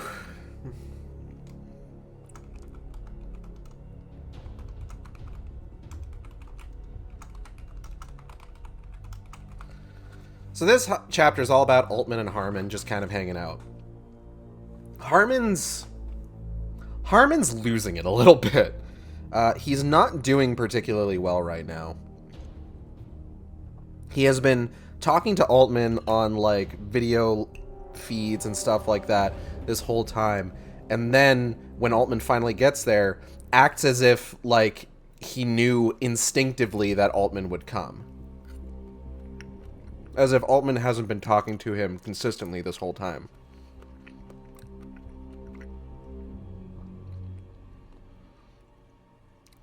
And he's talking reverently about the marker.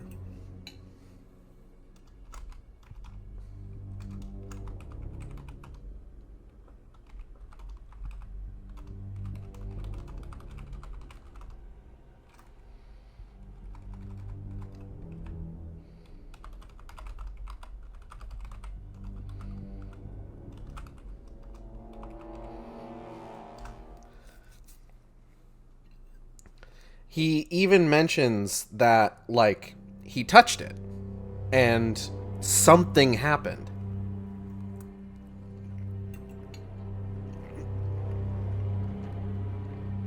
He describes it as feeling the marker's love for humanity, which,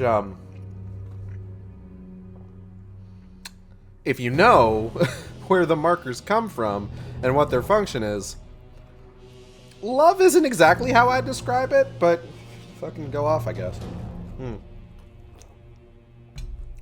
So,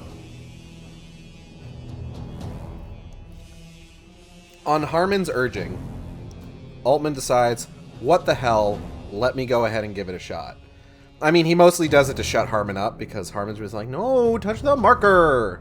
And Altman's just like, fine. Because Altman is, of course, trying to leverage Harmon's religious insanity for his own benefit. Kind of... oh, fuck, okay. Kind of a fucked up thing to do, but, you know, it's a survival scenario. At this point, like, all bets are off for the most part. So Altman goes ahead and touches it. and has what can only be described as a burst of just like information overload and then a moment of clarity.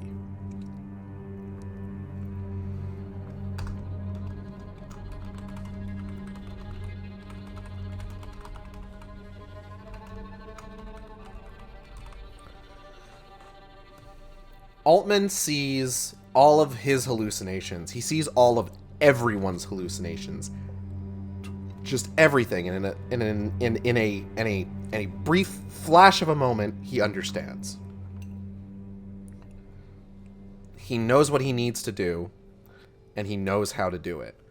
At this point, he knows that at this point, it is too late to stop what has been set in motion.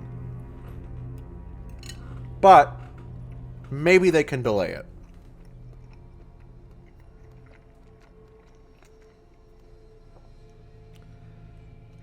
So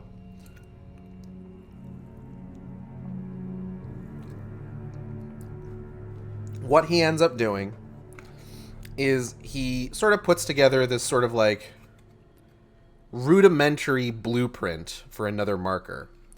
And it's just like, yo, transmit this as a signal and feed it back into the marker itself.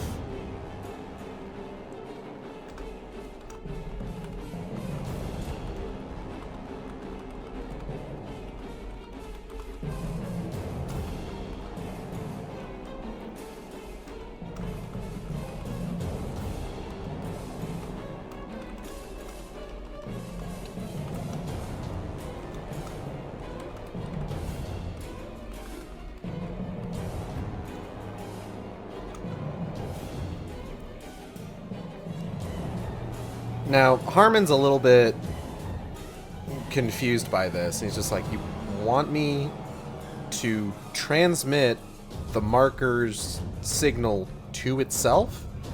And Alman's just like, yeah, sure. This is what the marker wants us to do. So he's just like, oh, fuck, yeah, marker be praised. And then he says the line. Altman be praised. Can I get an Altman be praised? No.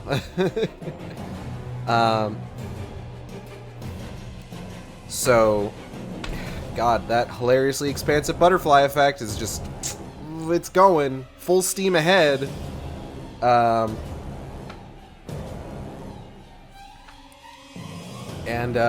then the marker turns off.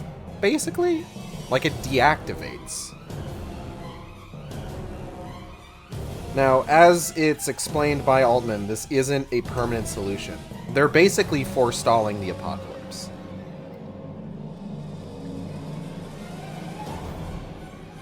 Like, it's still gonna happen, but Altman is making sure that it doesn't happen yet.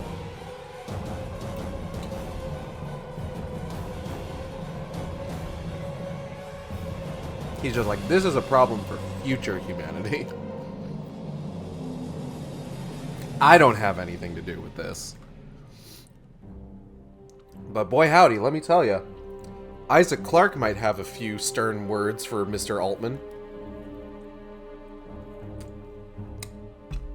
You know, if Altman wasn't super dead.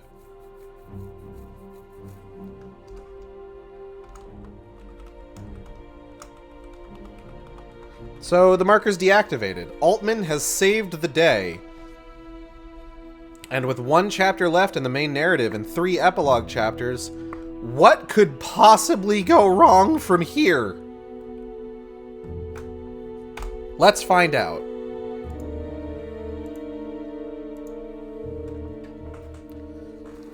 Chapter 65. After it was over, he sat there for a long time, thinking. Why did the marker want to be reproduced? What effect would it have? What did it mean? And if the hallucinations, the visions, weren't from the marker but were opposed to it, where were they from? Which of the two was on their side? He still didn't trust it. No, what he had felt when he touched the marker was not love, but nothing.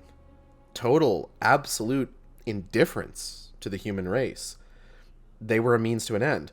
What that end was, he wasn't certain, but felt more than ever that for the marker they were expendable, a necessary step on the way to something else. When the new marker was constructed, and he had no doubt that that was what the marker intended, what would happen then? He had stopped convergence, but perhaps by doing so he had jump-started a discovery that would lead humanity to an even worse fate.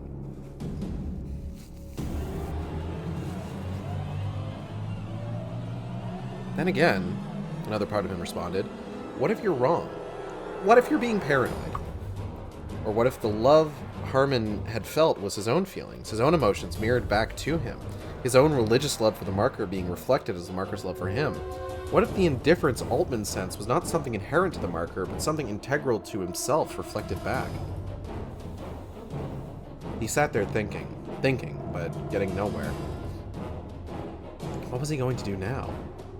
Now that he'd given the marker what it wanted, had he inadvertently made things worse for humanity? We'll have to go, he said to Harmon. The marker wants us to leave. How do you know? It told me, said Altman. Harmon nodded.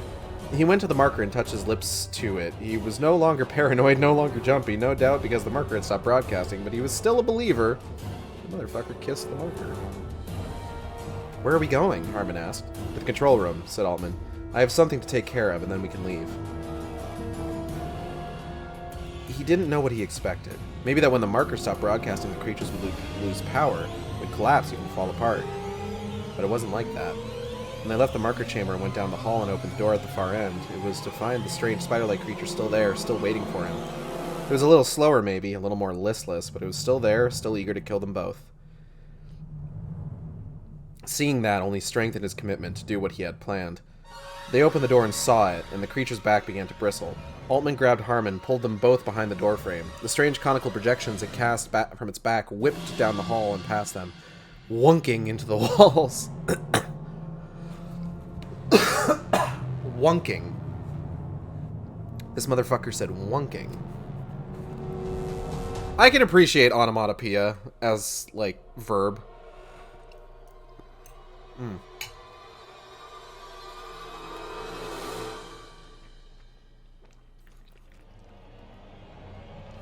He stuck his head back out and waited for what it would do next.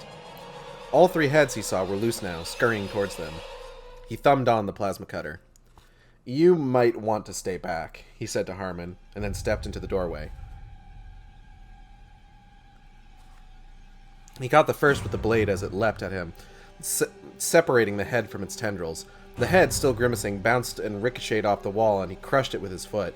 The second he caught it with an upward thrust as it scurried along the ceiling just above the doorframe. He had to step back and press against the wall again as the creature slung more barbs at him. The last he had to pry off Harmon's neck. It had gotten past him somehow. He didn't know how. He didn't even know it had attached itself to Harmon, and wouldn't have known if Harmon hadn't grabbed him from behind and shook him. He turned, saw Harmon going purple, thought, not this again. Not this again! Laugh track here. And sliced the thing in half, somehow managing not to take Harmon's face off along with it. Harmon coughed, rubbed his throat. Altman be praised, he suggested in a hoarse whisper. Stop saying that, said Altman. Altman doesn't want to be praised. He glanced again around the doorframe. The creature was moving forward now, its spear-like legs rattling down the hall and coming toward them. He put his finger to his lips, warning Harmon to be quiet, then flattened himself against the wall. He heard it coming, the tapping of each leg, a kind of complex, echoing rhythm that suddenly made it difficult for him to tell exactly how close it really was. He heard it pause at the doorframe. He kept expecting it to sidle through, but for some reason it didn't. Instead, it turned around and started back the other way. Shit, thought Altman. So much for ambushes. And rushed around the doorframe and after it. It spun around, surprisingly quick despite its many legs. He sheared off the one nearest to him, then threw himself to the floor as its back bristled and it spat its barbs. He sliced off another leg on the same side, almost lost his foot as it stabbed one of its remaining legs down. Another swipe and it crashed to one side, disabled. He dismembered it, careful this time not to cut into the yellow and black tumor. He went back for Harmon and they continued down the hall. They passed the laboratory doors and saw that they were open. Inside the second one, two of the creatures with sides turned about in circles, forming a strange dance as if the marker, before falling silent, had sent them a message that they could not interpret, and now they were caught in some kind of glitch, forced to perform the same motion again and again. Not knowing what else to do, Altman moved quietly past. If they noticed him, they didn't show it. Instead of going through the next hall and into the submarine bay, they took the side passage and cut up and back toward the command center. There were 2 more of the Scythers. Scythers? Scythers like the Pokemon? Hold on. Fucking... Scythers. Can't even just call them slashers. No, Scyther. The Pokemon. Fucking...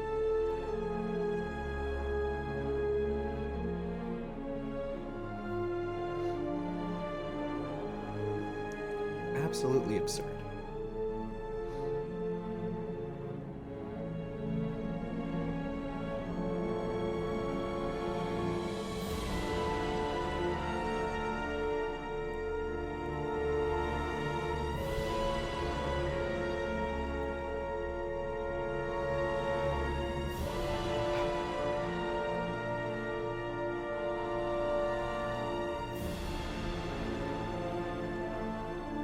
Hold on, I gotta... Can't believe this book is making me...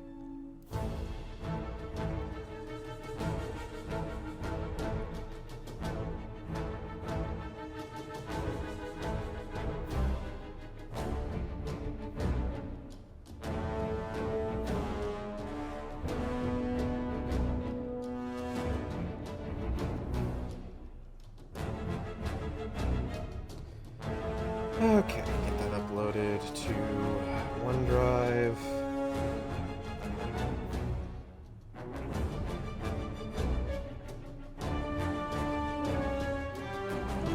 All right.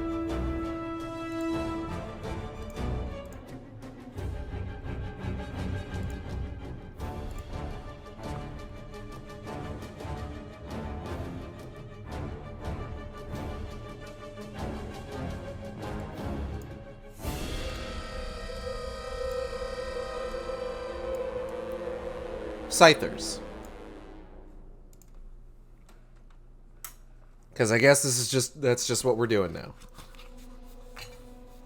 What are we gonna call the Leapers? Fucking... Glameow? I don't know.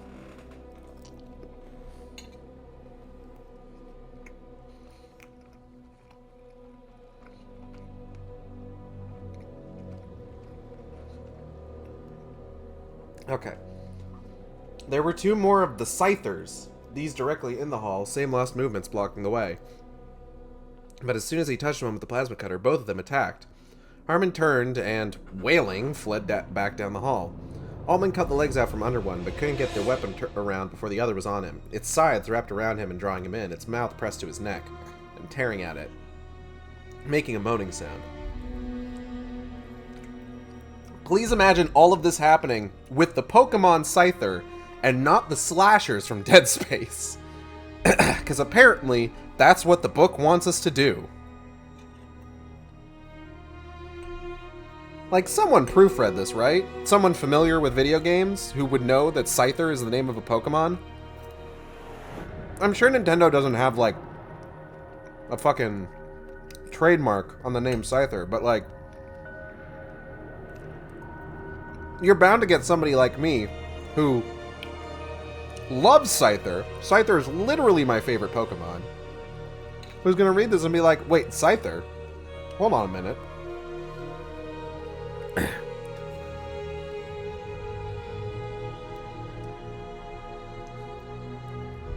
The scythes wrapped around him, drawing him in. Its mouth pressed to his neck and tearing at it, making a moaning sound, the neck burning as well from whatever fluid the dead mouth was secreting. He cut into its chest and through its torso and its legs fell off, but the top half of it continued to cling. The other one, legless and all, had dragged itself forward by its sides and was trying to climb up his legs. He tried to pull the head off the first away, tried to drag it off his neck, but couldn't. The cutter was still trapped. He held down the button and brought it up, carving slowly into the creature's torso, then over to the side to cut off one of the sides. From here, he could shake it off, and then stomp both it and its companion out of existence. He stumbled back down the hall until he found Harmon. Come on, he said tiredly, let's go. He didn't have the authorization to open the command center door, but Harmon did. The command center was clear, empty inside, perhaps because the marker was there just above it. He went over to the console and found what he was looking for. He entered the sequence in, found himself locked out. He entered it again. Override? Y/N, the holoscreen asked him. Why? Enter authorization code. Harmon, he asked, do you have an authorization code? Why, said Harmon. What do you want it for? I don't want it, said Altman. The marker does. After a brief pause, Harmon gave the code to him. He entered it. Immediately, an alarm started to sound.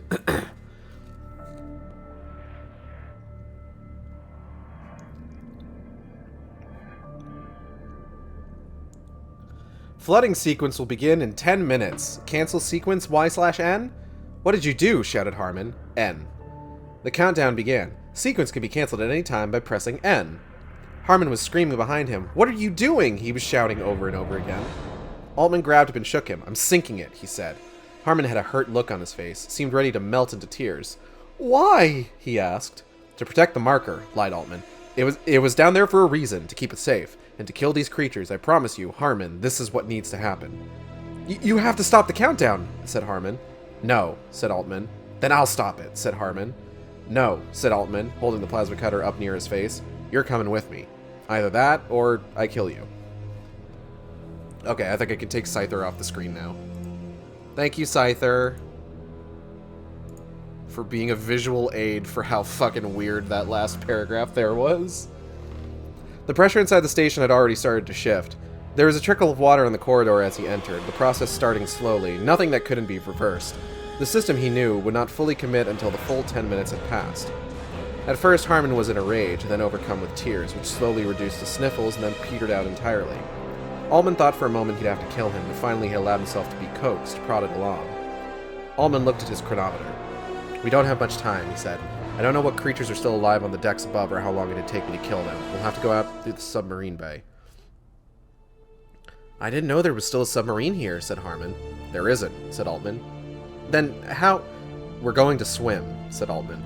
I'll flood the bay and open the doors. As soon as they open, swim out as quickly as you can and make for the surface. There's a rope. If you see it, follow it up. It'll lead you to the boat platform. I've left a boat moored there. I'll be right behind you. Eyes wide, Harmon nodded. They moved out. Altman took the lead, stayed on watch. Nothing. There must be more of the creatures in the facility, but he wasn't seeing them. He kept expecting them to crash their way out through a vent, or to hear a door slide open behind him and find one suddenly looming over him, but no, nothing. That was almost worse than if there was something. It kept him tense, expectant, a coiled spring of energy that never could release itself. By the time they reached the door of the submarine bay, there were 2 minutes left. The water was up to their knees in the corridor when he tried to open the bay doors. They wouldn't respond. He threw the override and forced the doors open that they could slip through, the water from the hall pouring in along with them. He tried to shut the door but couldn't get it shut. As long as it wasn't shut, he wouldn't be able to flood the chamber. He called for Harmon to help him, but the man just stood there, motionless, staring down over the edge of the catwalk. Altman finally had to yell at him, threaten him. Together, with Altman working the manual controls and Harmon pushing the door along, they forced it shut. Swim higher in the chamber as the water rises, Altman said. Keep your head above it until you get to the ceiling, then once it starts to cover you, dive down and swim out the bottom. Got it? Harmon didn't respond. Lord Cat Odia, Las Impressoras. Welcome to the Sharkstream. Good to have you here. Hope you enjoy. I'm on, like, the last few chapters here. I've just got, like, the last chapter of the main narrative and then the epilogue, which is, like, a 3-chapter thing. Oh, thank you for the follow. I appreciate that. I hope you enjoy your time here. Where was I? I completely lost my place on this page. Hold on. Swim out the bottom. Got it. Harmon didn't respond. Altman slapped him. Got it, he yelled. Harmon nodded. They began to flood the chamber. At first, Harmon just stood there, watching the cold water rise, swirling up around his legs, and for a moment, Altman just expected him to stand there, watching, not moving, and drown. But when the water reached his chest, he suddenly took a deep, gasping breath and began to paddle. Remember, called Altman, floating now up himself, up to the ceiling, and then down and out the bottom, then all the way up to the surface. But not too fast. Otherwise, you'll get the bends. He tried to keep his breathing slow, measured. The water all around him was swirling and foamy, and it was some effort to keep above it. He watched Harmon, but he seemed to be doing all right now. Twice he disappeared beneath the surface, but he reappeared again almost immediately. And then Altman's head grazed the ceiling. He looked up at it and grabbed onto the grating there, holding still, breathing slowly in and out until the water covered his face. He dived, stroking back to the controls, and opened the bay door. Bay floor? Opened the bay floor. Harmon was already down there, he saw, knocking against the metal of the floor trying to get out. As soon as the floor split, he was through it and gone. Altman quickly followed. The water was much darker than it had been earlier. He struck through it blindly, trying to straight out, and then turned and started to rise too soon, striking the underside of the bay.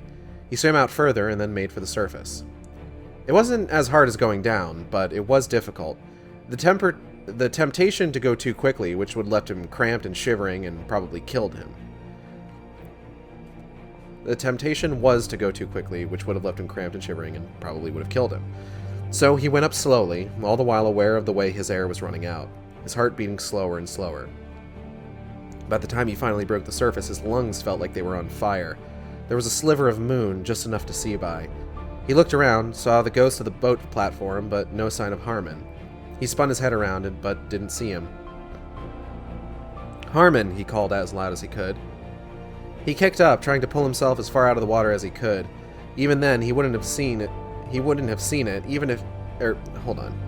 Even then, he wouldn't have seen it, if it hadn't been for the way a dip caught the platform and showed him the head floating on the other side.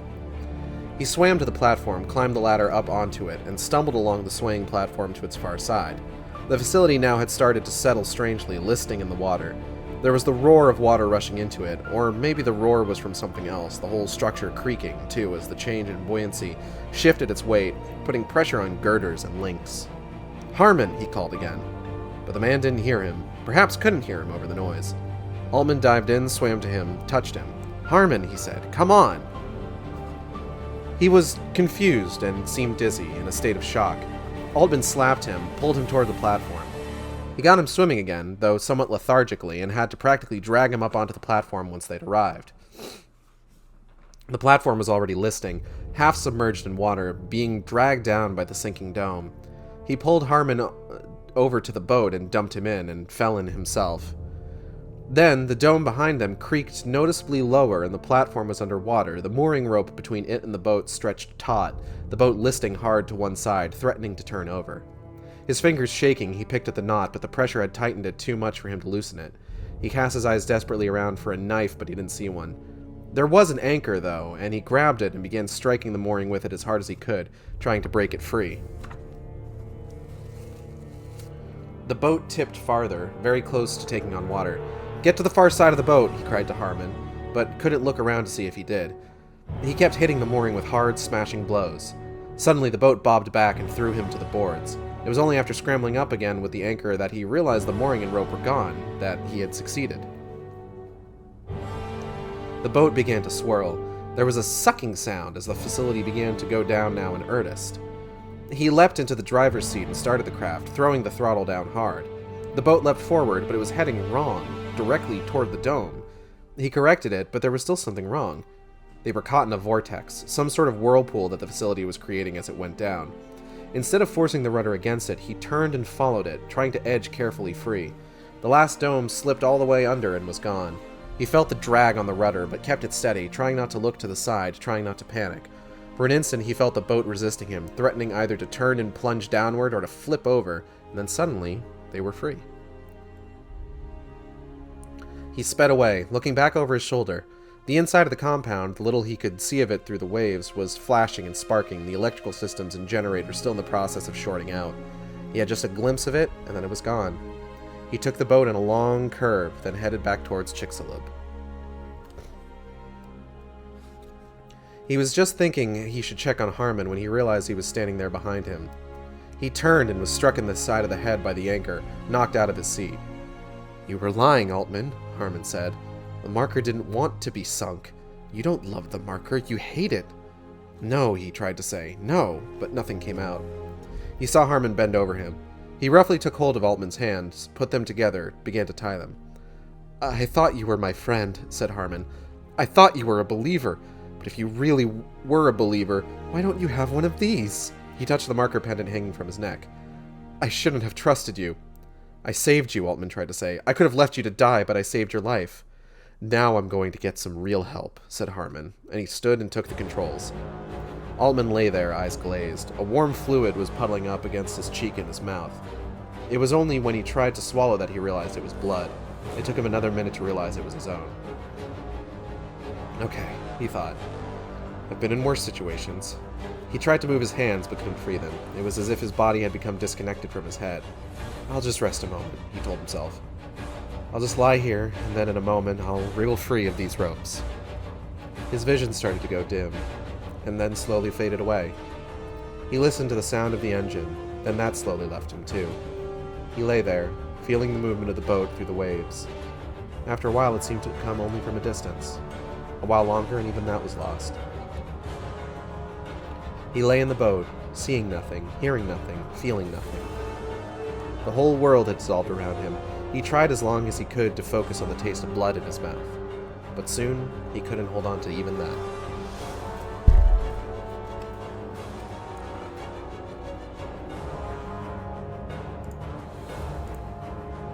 Okay. So.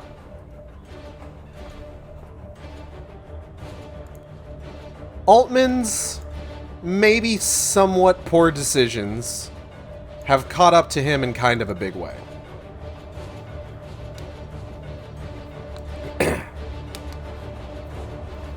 So the first thing that I want to talk about is the behavior of the necromorphs.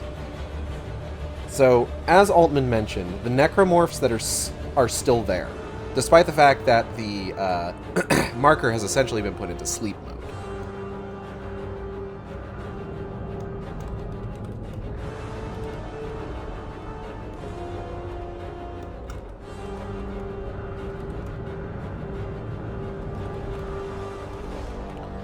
Now, the necromorphs that are left seem to just be basically just kind of like doing sort of just generic like tasks. Like, it basically sounds like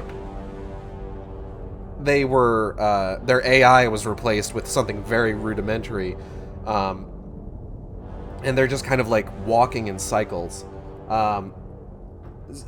Based on what Altman was saying, or how he was like kind of speculating, it sounds like it's maybe just like this is just them repeating whatever like the last command that they got from the marker before it was shut down was, basically. Now this is interesting because we don't really have a lot of, what's the word I'm looking for? Context? Excuse me. For what happens to necromorphs when there isn't a marker signal. The most that we really have is that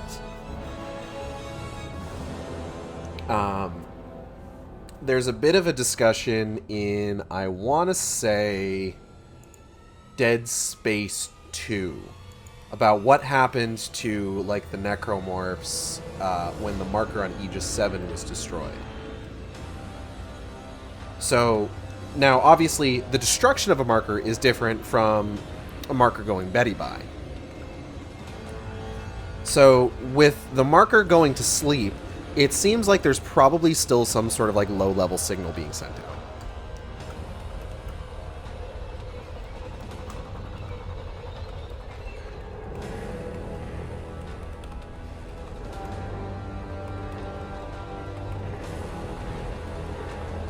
So the necromorphs are still active, but they're kind of running on autopilot. This is in contrast to what is described to have happened when the marker in Dead Space 1 was destroyed. Do you think the marker fucks up the cord plugging in its phone before bed? Yes, and as a result, Sherlock Holmes thinks that it's a drunk because of the scratches around the charge port. I think about that fucking scene all the time. It's so dumb.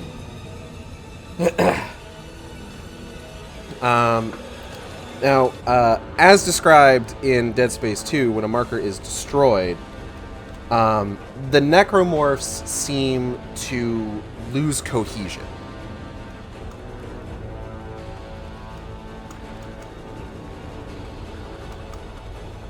And fall into sort of like this weird organic flesh slurry.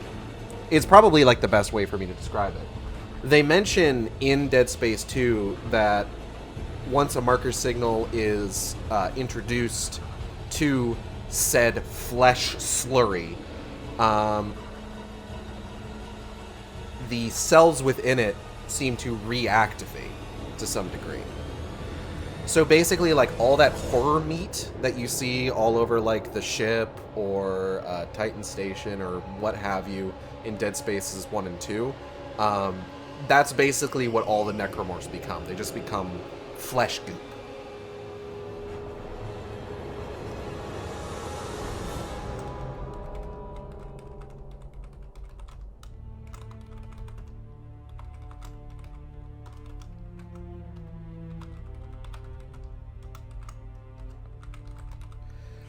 Now, Altman is going through this whole plan that he's got, hoping that pretending to be a true believer will be enough, meat shake, will be enough to get Harmon to continue to be on his side. And it works to a point. Altman manages to convince Harmon to sink the laboratory, the floating lab. Harmon's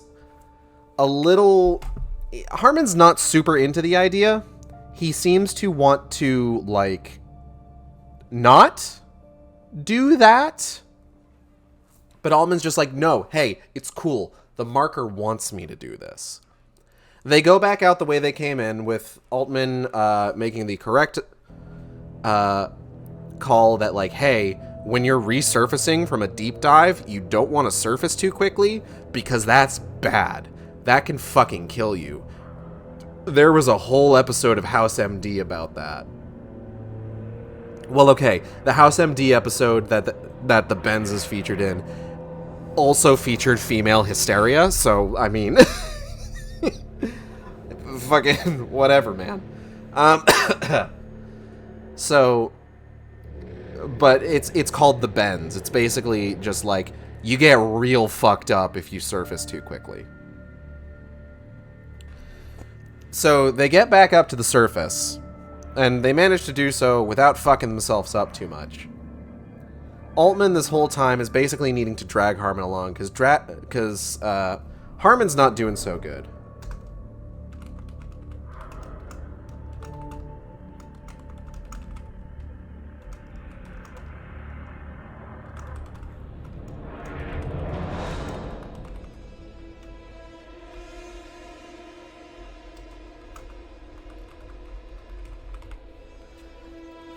Harmon is upset about what Altman has made him do, basically. So that when they get on the boat and the whole fucking facility has now sunk and they are essentially home free, Harmon fucking beats Altman over the head with an anchor.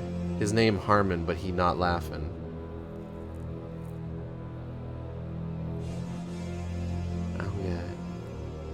Harmon?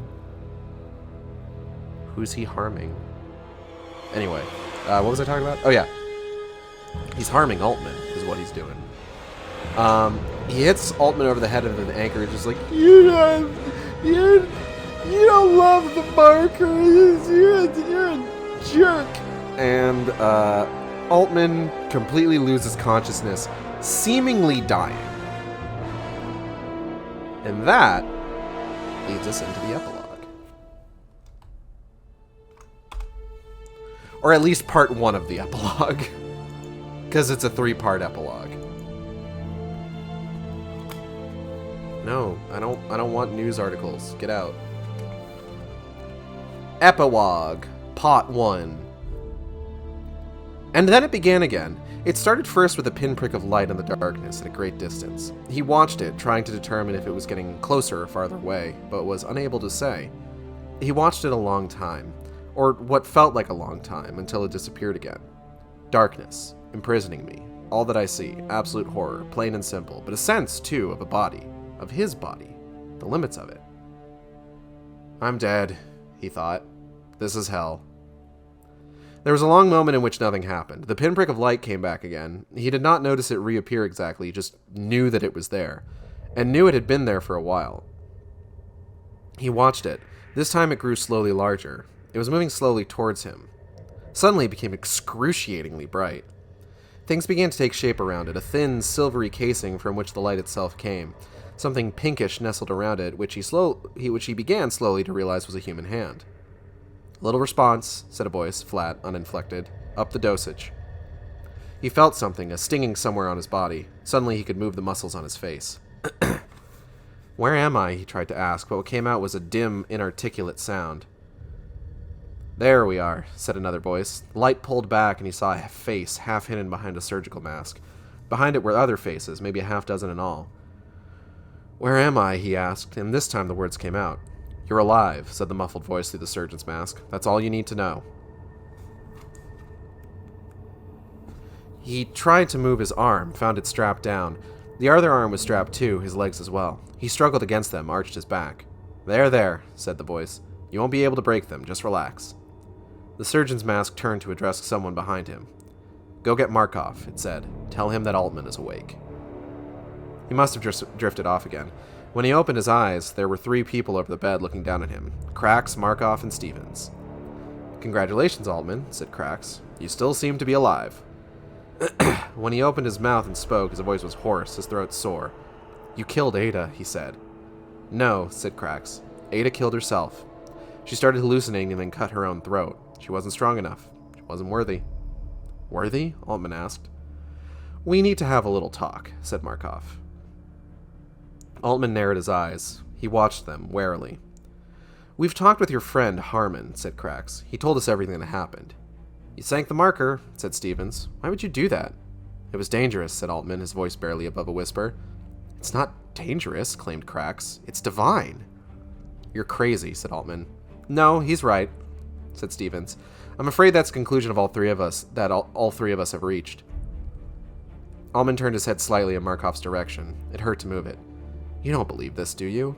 How can you believe it's divine now that you've seen what it's capable of? Markov offered him a hard, glittering smile. It created life, he said. I saw that for myself. Saw it take dead flesh and bring it back to life. Maybe he doesn't actually believe, thought Altman. Or maybe he's pretending as a way of bending the others to his will, just as I did with Harmon. But what kind of life? Asked Altman. It was monstrous. There must have been a glitch, said Stevens. The marker must have gotten damaged somehow. But as a principle, it's sound. All we have to do is fix it. Or, if not fix it, make a new one, said Markov. After all, said Stevens, every indication is that when it was originally working millennia ago, it established life on Earth. Once we have one that's working properly, it'll allow us to evolve beyond our mortal form. It will lead us into eternal life. No, it's not that. It's not that at all. You're wrong, whispered Altman. It wasn't damaged. It was doing what it was meant to do. It meant to destroy us. Then why did it stop? Stevens asked. And why did it stop when you began to broadcast its own code back to it, showing that you'd figured out how to replicate it? How do you know about that? You don't think we left the facility without making sure that we could record everything that went on in it, do you? Said Krax. We watched the whole thing. We have footage of everything. But Altman just shook his head. You're wrong, he said. It'll destroy us. The marker wants to help us, Stevens claimed. Harmon has told us that you figured it out. The marker wants to be replicated. It was broken and must have and it must have known it was broken. It wants us to make it again so that it can help us. But we'll improve the technology, Altman. We'll make one that works and then make it even better. Make it red, maybe. You know, better color. He leaned in closer. Altman could feel the man's breath on his face, could see in the man's eyes traces of fanaticism that belied his calm exterior. There are sure to be other markers somewhere on other worlds, said Stevens. They will lead us forward. In the meantime, we'll do our best to try to understand this one and duplicate it. You've done a lot to help with that, Markov said. But this one is sunk, said Altman desperately. It was sunk before, said Markov, and we got it up. You know that as well as anyone. All you did was slow the inevitable down slightly, by a few weeks, few months. You don't have the research, said Altman. Everything must have been destroyed by the water and the pressure. You'll have to start over. Crax shook his head. Altman, he said. You're so naive. Remember Harmon, said Markov. What do you think Harmon was doing while he was in the marker chamber? He was recording everything, making sure that none of the data would be lost. Then he carried it all the way in his pocket. If you'd thought to check his pockets or simply left him to die, you might have set us back. But you didn't. You're far too trusting, Altman. We have everything. We also have all of Goethe's research, said Stevens. We can learn from it what went wrong with the marker and learn how to repair it. We ran our first experiments, synthesizing and reproducing the creature's DNA while you were still unconscious. Hermetically sealed labs, a variety of failsafes. We're being a great deal more careful about it than Goethe was, though most likely hallucinations were to blame for his rashness. And, to be frank, said Crax, watching you struggle past them taught us a great deal about how to control them. We wouldn't be nearly as far along without you. You're making a terrible mistake, whispered Altman. He was very tired. He was helpless, couldn't do anything, but maybe soon. All he had to do was regain his strength. Once he regained his strength, he'd do everything he could to stop them. If you go ahead with this, it'll mean the end of humanity. Maybe not right away, but soon. That's what we're hoping for, said Stevens. If we go ahead with this, we'll reach the next evolutionary stage. We won't be human. We'll be better than human. Goodbye, Altman, said Markov. You've been a worthy adversary, but this time you've lost. Once the three of them had left, a doctor who had accompanied them to the door returned and whispered in the surgeon's ear. The surgeon nodded his head and then filled and primed a hypodermic. He pushed it into Altman's arm. The world grew gray. The world grew gray, slowly faded away.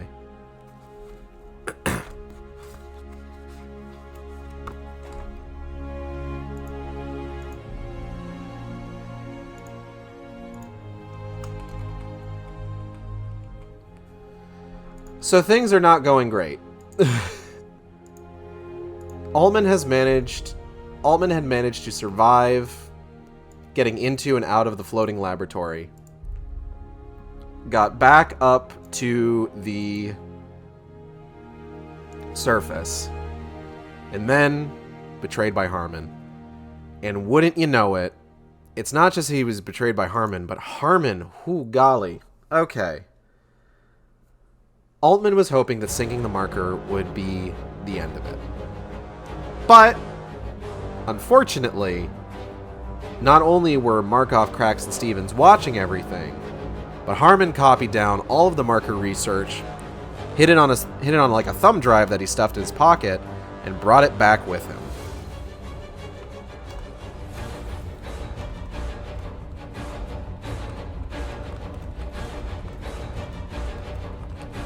So Altman hasn't even really set them back. They're talking now about like making a new marker, which, according to them, is what the marker wanted. Which, yeah, it is kind of what it wants. It wants new markers. It wants the signal to be spread across the galaxy, obviously, so that more necromorphs can be created, more dead flesh can be created, in order to make more Brethren moons. Fun shit. We also learn something kind of surprising.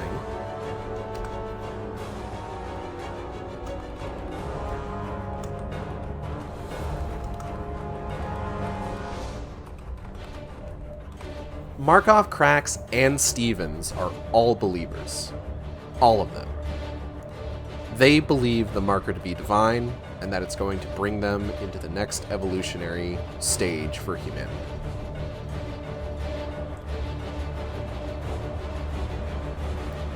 And they also recognize that Altman was trying to work against the marker. Now, we're going to have to read more into the book to see how this all resolves, but as we know, the belief of the Unitologists is that Altman was killed by government agents because of his work with the marker. Obviously, Altman was not a fan of the marker, but Markov, Crax, and Stevens aren't exactly government agents. They're more agents for Dredger Corp than anything. So, let's go ahead and keep going. That's basically all that happens. We learned that Altman didn't really set anything back, and that they're going to continue going forward with making new markers. So let's go ahead, continue to the next part of the epilogue, and see how things resolve here.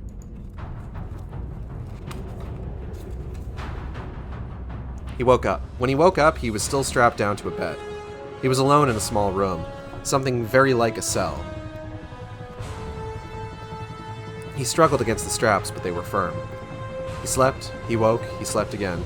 Occasionally a nurse would come in and change the bag of fluids hanging beside him. His head throbbed. Once when the nurse came, he took out a small pocket mirror and held it so he could see himself. His head was wrapped in bandages. He hardly recognized his own face. "There, see?" said the nurse and gestured to the top of his head. "That's where you had your accident." "Accident?" he said. "Yes, where you slipped and fell." "It wasn't an accident," he said. She smiled.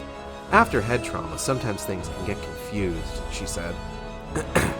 "No," he said. "I know exactly what happened." Her smile looked painted on, fake. "I'm not supposed to talk to you," she said. "Those are the rules." She backed slowly out of the door. A few minutes later, the door opened and a man with a hypodermic entered. When he woke up again, he was in a different place, a place that didn't just look like a cell, but was one. The bandages were no longer on his head, though a lump and a healing wound were still there. They had unstrapped him, had left him lying on the floor. He got unsteadily to his feet, his muscles weak from disuse. The room was white, without mark or other design. There was one door, small, in the middle of one wall. High above him and out of reach was a vid recorder, a small toilet in the corner, a food dispenser just beside it. He went to the door and pounded on it. "Hello," he called. "Hello!" Then he pressed his ear to the door. He heard nothing. He waited, tried again. Nothing happened. And then again, still nothing. Hours went by, then days. The only noise that did not come from himself was the clunk when the food came down the slot.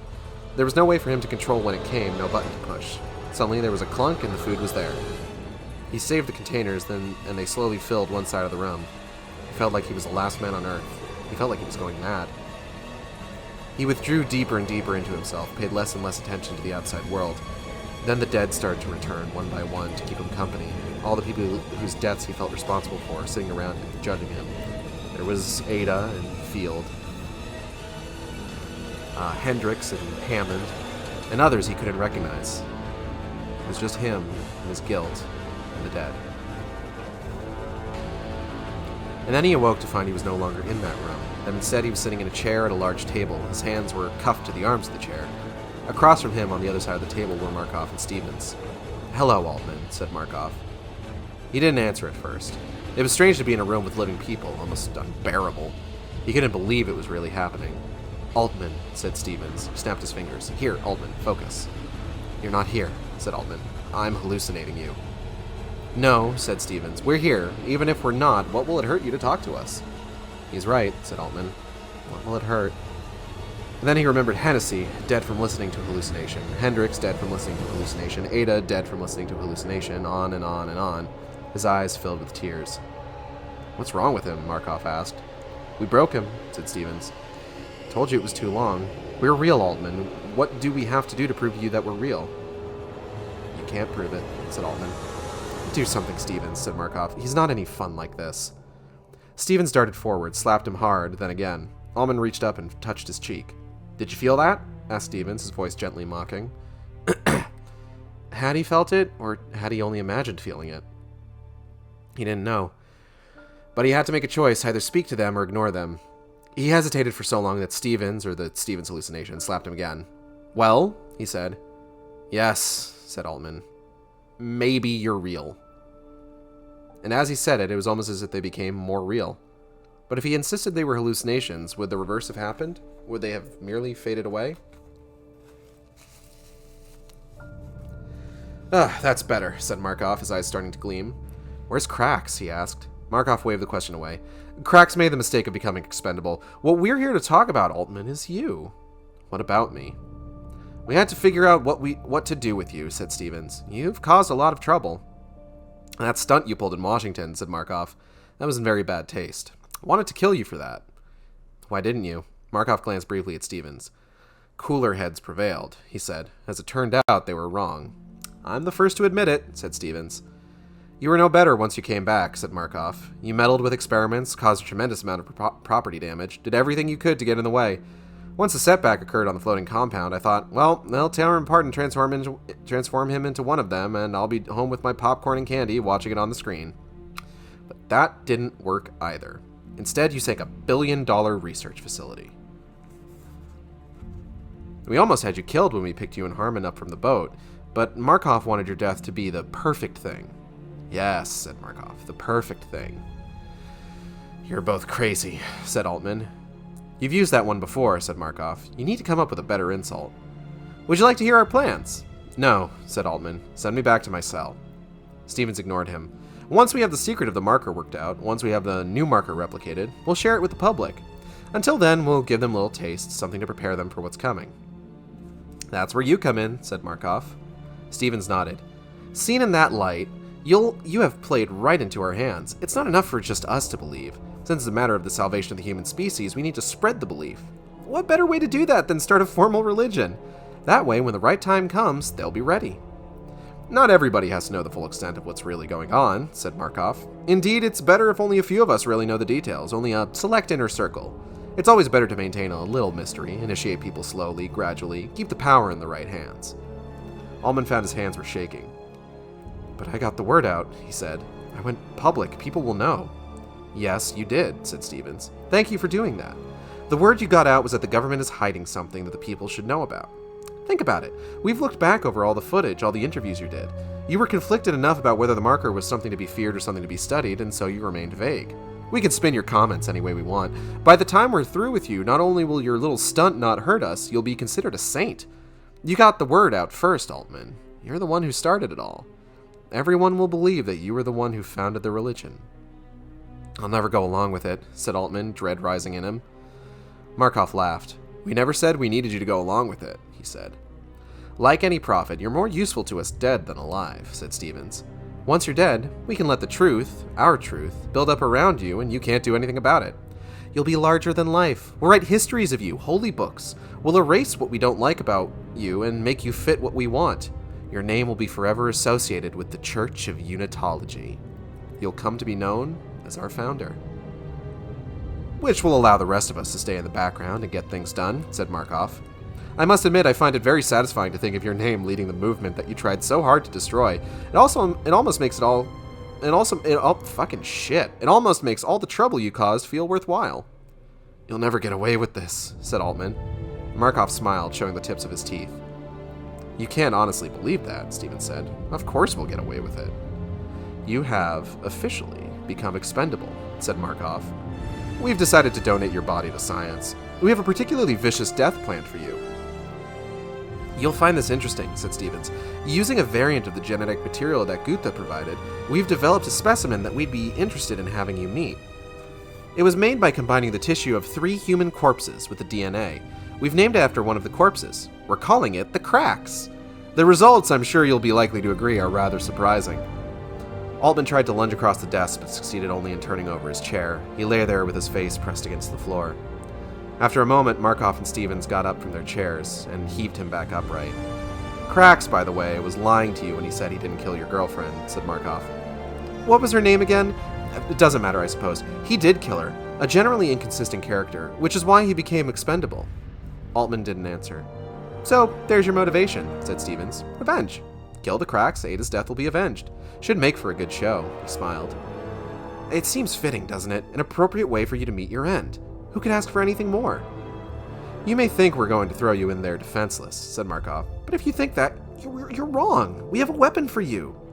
He reached into his pocket and pulled out a spoon, forced it into Altman's closed fist. Here you go, he said. Good luck. And then, without another word, the pair stood and left the room.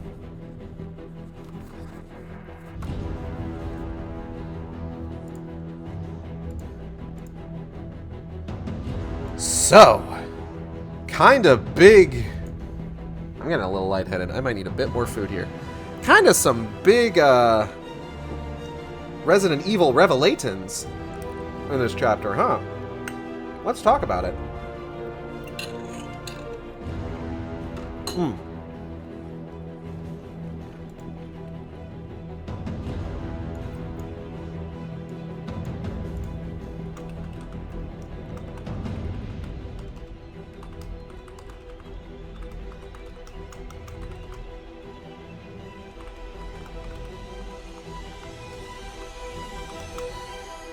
So,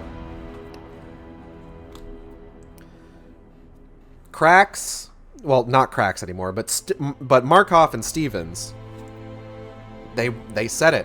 Church of Unitology. They're gonna do it. They are going to use the things Altman was saying about the marker, about the government covering shit up,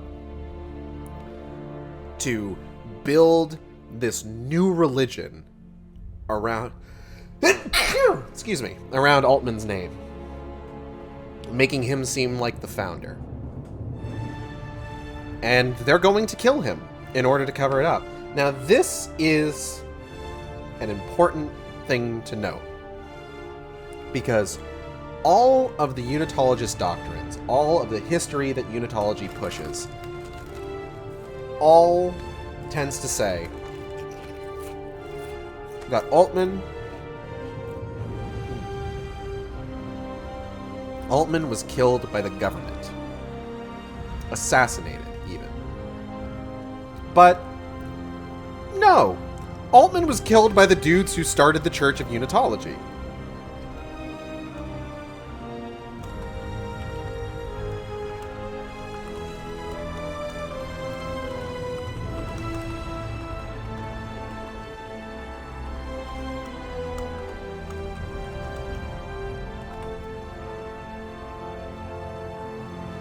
And they are going to exploit his name as a Dead Space Martyr. Title drop. Roll credits. And they are going to use that to make more markers. Create this glorious convergence, this next evolutionary step in humanity, which becomes somewhat interesting when you consider that in the Dead Space series, it isn't really Unitology itself that, like, are the ones that create the markers. It's EarthGov. They're the ones that, at the very least, on like Titan Station and everything, are the ones creating markers. And not with regards to like religious ends, but more in regards to like needing some new form of energy that they think the markers can provide. Now, that being said, prior to EarthGov creating the markers, it was, of course, the Sovereign Colonies government, as established by Dead Space 3. There's a period of time there that's really kind of like unaccounted for. We don't know what sort of connection the Sovereign Colonies had to the Church of Unitology. Perhaps, maybe, the Sovereign Colonies government was more connected to the Church of Unitology than EarthGov is. Because as we see in like Dead Space 2 and 3, EarthGov is working in direct opposition to the Church of Unitology. Maybe that has something to do with the whole civil war taking place over the course of like however many years, as established in the backstory of Dead Space 3. It's unclear. It's unclear, because as we know, by the time of the Dead Space like game series, Unitology isn't making markers, and for all intents and purposes, they seem to be 100% sure that yes, Michael Altman was a martyr and he founded the Church of Unitology, which maybe this is just hundreds of years of the telephone game and things just getting lost in translation. Maybe nobody in like the higher echelons of Unitology even know about the initial betrayal of Altman to begin with. You know, this book takes place hundreds of years prior to the games.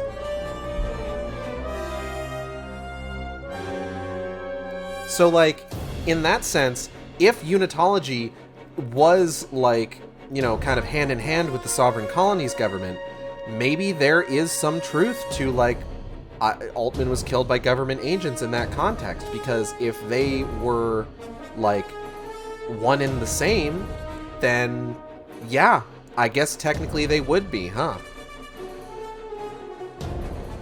But again, things get lost in translation over time.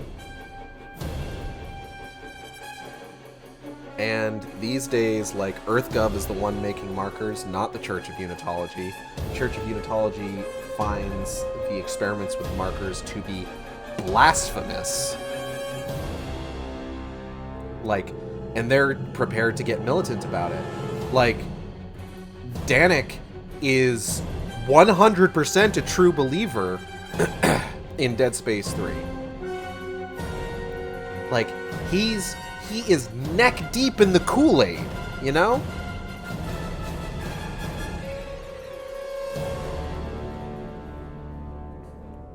Let's go ahead and just put that down.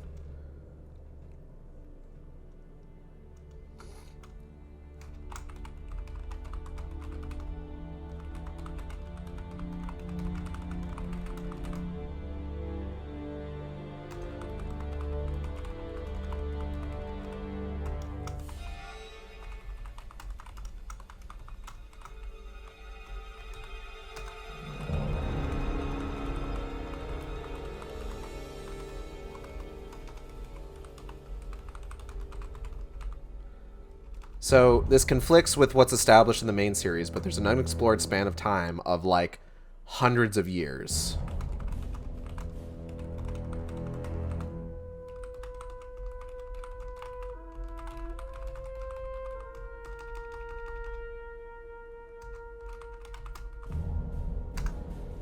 And perhaps some of this was lost in translation during that Civil War.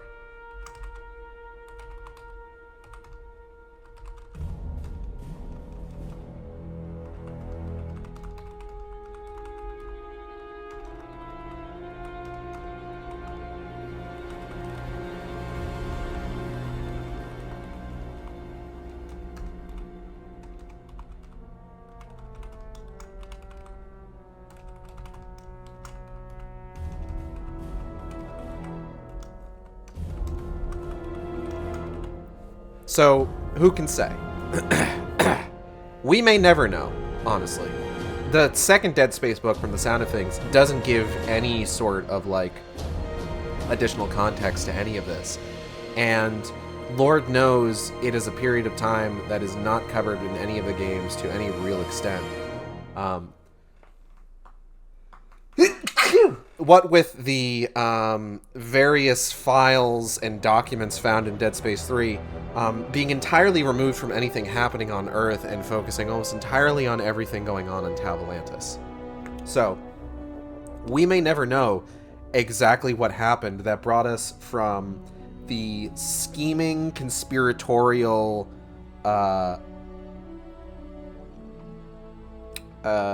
leaders of Unitology from the time of Michael Altman to the true believers of the original Dead Space trilogy.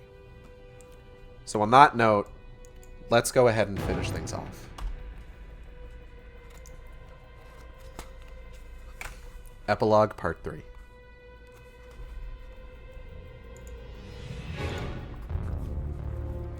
The chamber they dumped him into was circular, about 6 meters in diameter.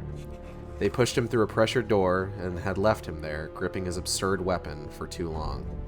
He had tried to make it a little less absurd, scraping it against the walls and sharpening its edges, giving it a point, making it a makeshift knife. The observation chamber was directly overhead. Excuse me, the same size and shape as the chamber below. The glass ceiling of the lower chamber served as glass floor of the upper one. He could see Stevens and Markov above, looming over him. They were drinking glasses of champagne, smiling. Ugh, my nose is running now. Well, it's fucking sneezing. Ugh. It's one thing to be killed, thought Altman, but dying knowing what infamy will be done in your name after your death is another thing entirely. Better to be like the old drunk in town and have no name. The second door of the chamber slid open to reveal a dark corridor. He stayed where he was, near the door he had been pushed through, waiting for something to come through. Nothing did. The world is a hell, thought Altman. You can do everything right and cheat death, and then be ruined by one false step. Those, apparently, were the conditions of life. Of his life, at least. The smell suddenly reached him. It was a rank, rotting odor, putrid to an extreme. He gagged. And then he heard a heavy scraping sound, and the creature pulled itself through the door. It scraped against the sides of the passage as it came. He could see, here and there, reminders that it had once been human, a foot that had been stretched and split and now projected from the joint of the creature's chitinous, gigantic arm. Finger-like tentacles throbbed over its face, and there, in the middle of its pulsating abdomen, was a large callus that looked like Krax's screaming face. It pushed the rest of the way into the room and howled. Oh God, he thought. Let this be a hallucination. Let this be a dream. Let me wake up. He closed his eyes, and then he opened them again. The creature was still there. It roared, and then it charged.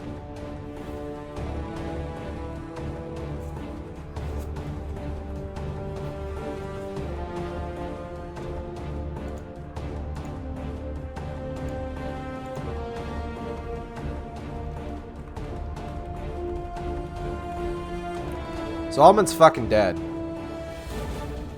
The thing that we knew was going to happen this entire time has finally happened. Altman has fucking died. Every single poor decision he made throughout this whole book, and he dies wielding a spoon against what sounds like a brute necromorph. Rip Altman, you did everything wrong and still somehow managed to get as far as you did. And with that, we have completed Dead Space Martyr. I want to thank everybody who's come by the stream for this whole series. Book club streams are honestly some of my favorites to do.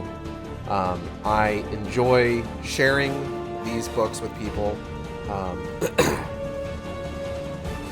I enjoy reading them, talking about them, discussing them. It's a lot of fun.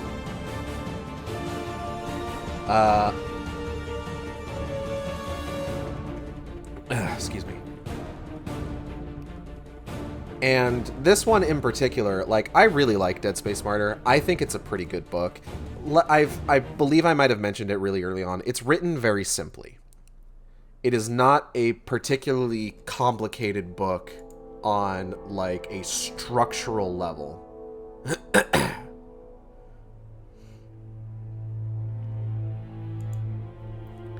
And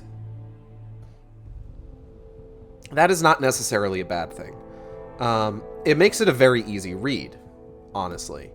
A lot of, like, really short chapters, so you feel like you're making, like, a lot of really good progress. Very kind of easy to understand, easily explained scenes and exchanges and things like that. It does get excuse me. It does get a bit much when it's just like blah blah blah blah blah, he said, blah blah blah blah blah, she said, blah blah blah blah blah, he said, and it's just like back and forth, back and forth. But you know what? Fucking sometimes writing's like that. Sometimes that's just how it be. But we're gonna go ahead, call it there. That is the end of Dead Space Martyr. This is the end of the second Sharkstream book club. Stay tuned for more Sharkstream book clubs, hopefully sometime in the future.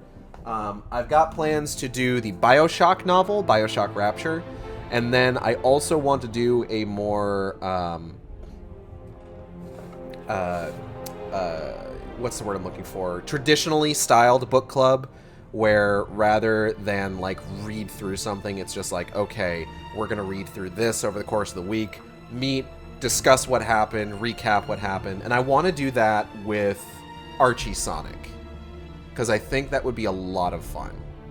I might have other people on for that. If I do, I'll, go ahead and announce who it's going to be. But that might be something to do in the future. But for now, next week, Well, let me go ahead and talk about what's coming up first. Oh, and before I do that, art for the stream. Acid Shark VTuber, obviously done by Audrey and B, as you know. Team Catpull, who you can find on Twitter, Twitch, and YouTube at Team Catpull. That's TEAMCATPLE. Don't email them. Don't do it. This chalkboard background was done by my lovely wife, Natalie, who you can find on Twitter at GhostyNaps. That's GHOSTIENAPS. She is probably the funniest fucking person I know. She is a delight, and she's been getting into art again recently, and her art's really good, so please check her stuff out. And then, of course, any sort of, like, credits for this art background you can see on screen right now. Upcoming streams. Wednesday, Skyward Sword. Thursday, God of War Ascension. Friday, Lords of Shadow 2. And then next Saturday, we are finally going to be continuing the Dead Space game series. And we are going to be starting the road to Dead Space 2. I say the road to Dead Space 2 because we're not going to be playing Dead Space 2 yet. We're going to be playing the Dead Space phone game. Simply titled Dead Space. But I believe on Twitch is listed as Dead Space iOS. It's going to be the first time that I've done, like, a phone game on stream, so that'll be fun. I've got a whole setup for it already, so that's going to be interesting to do, so I hope you'll tune in for that. But yeah, I am going to go ahead and get out of here, and I will see you next time on the Sharkstream. Same Shark time, same Shark channel. Take care. Take care, everybody. I accidentally muted myself too early. Oh, and thanks to BK Evanson for writing this book. Like, thank you, BK Evanson. I'm sure the other book is also good, but I don't know if I will ever read it. But yeah. Have a good day, everybody.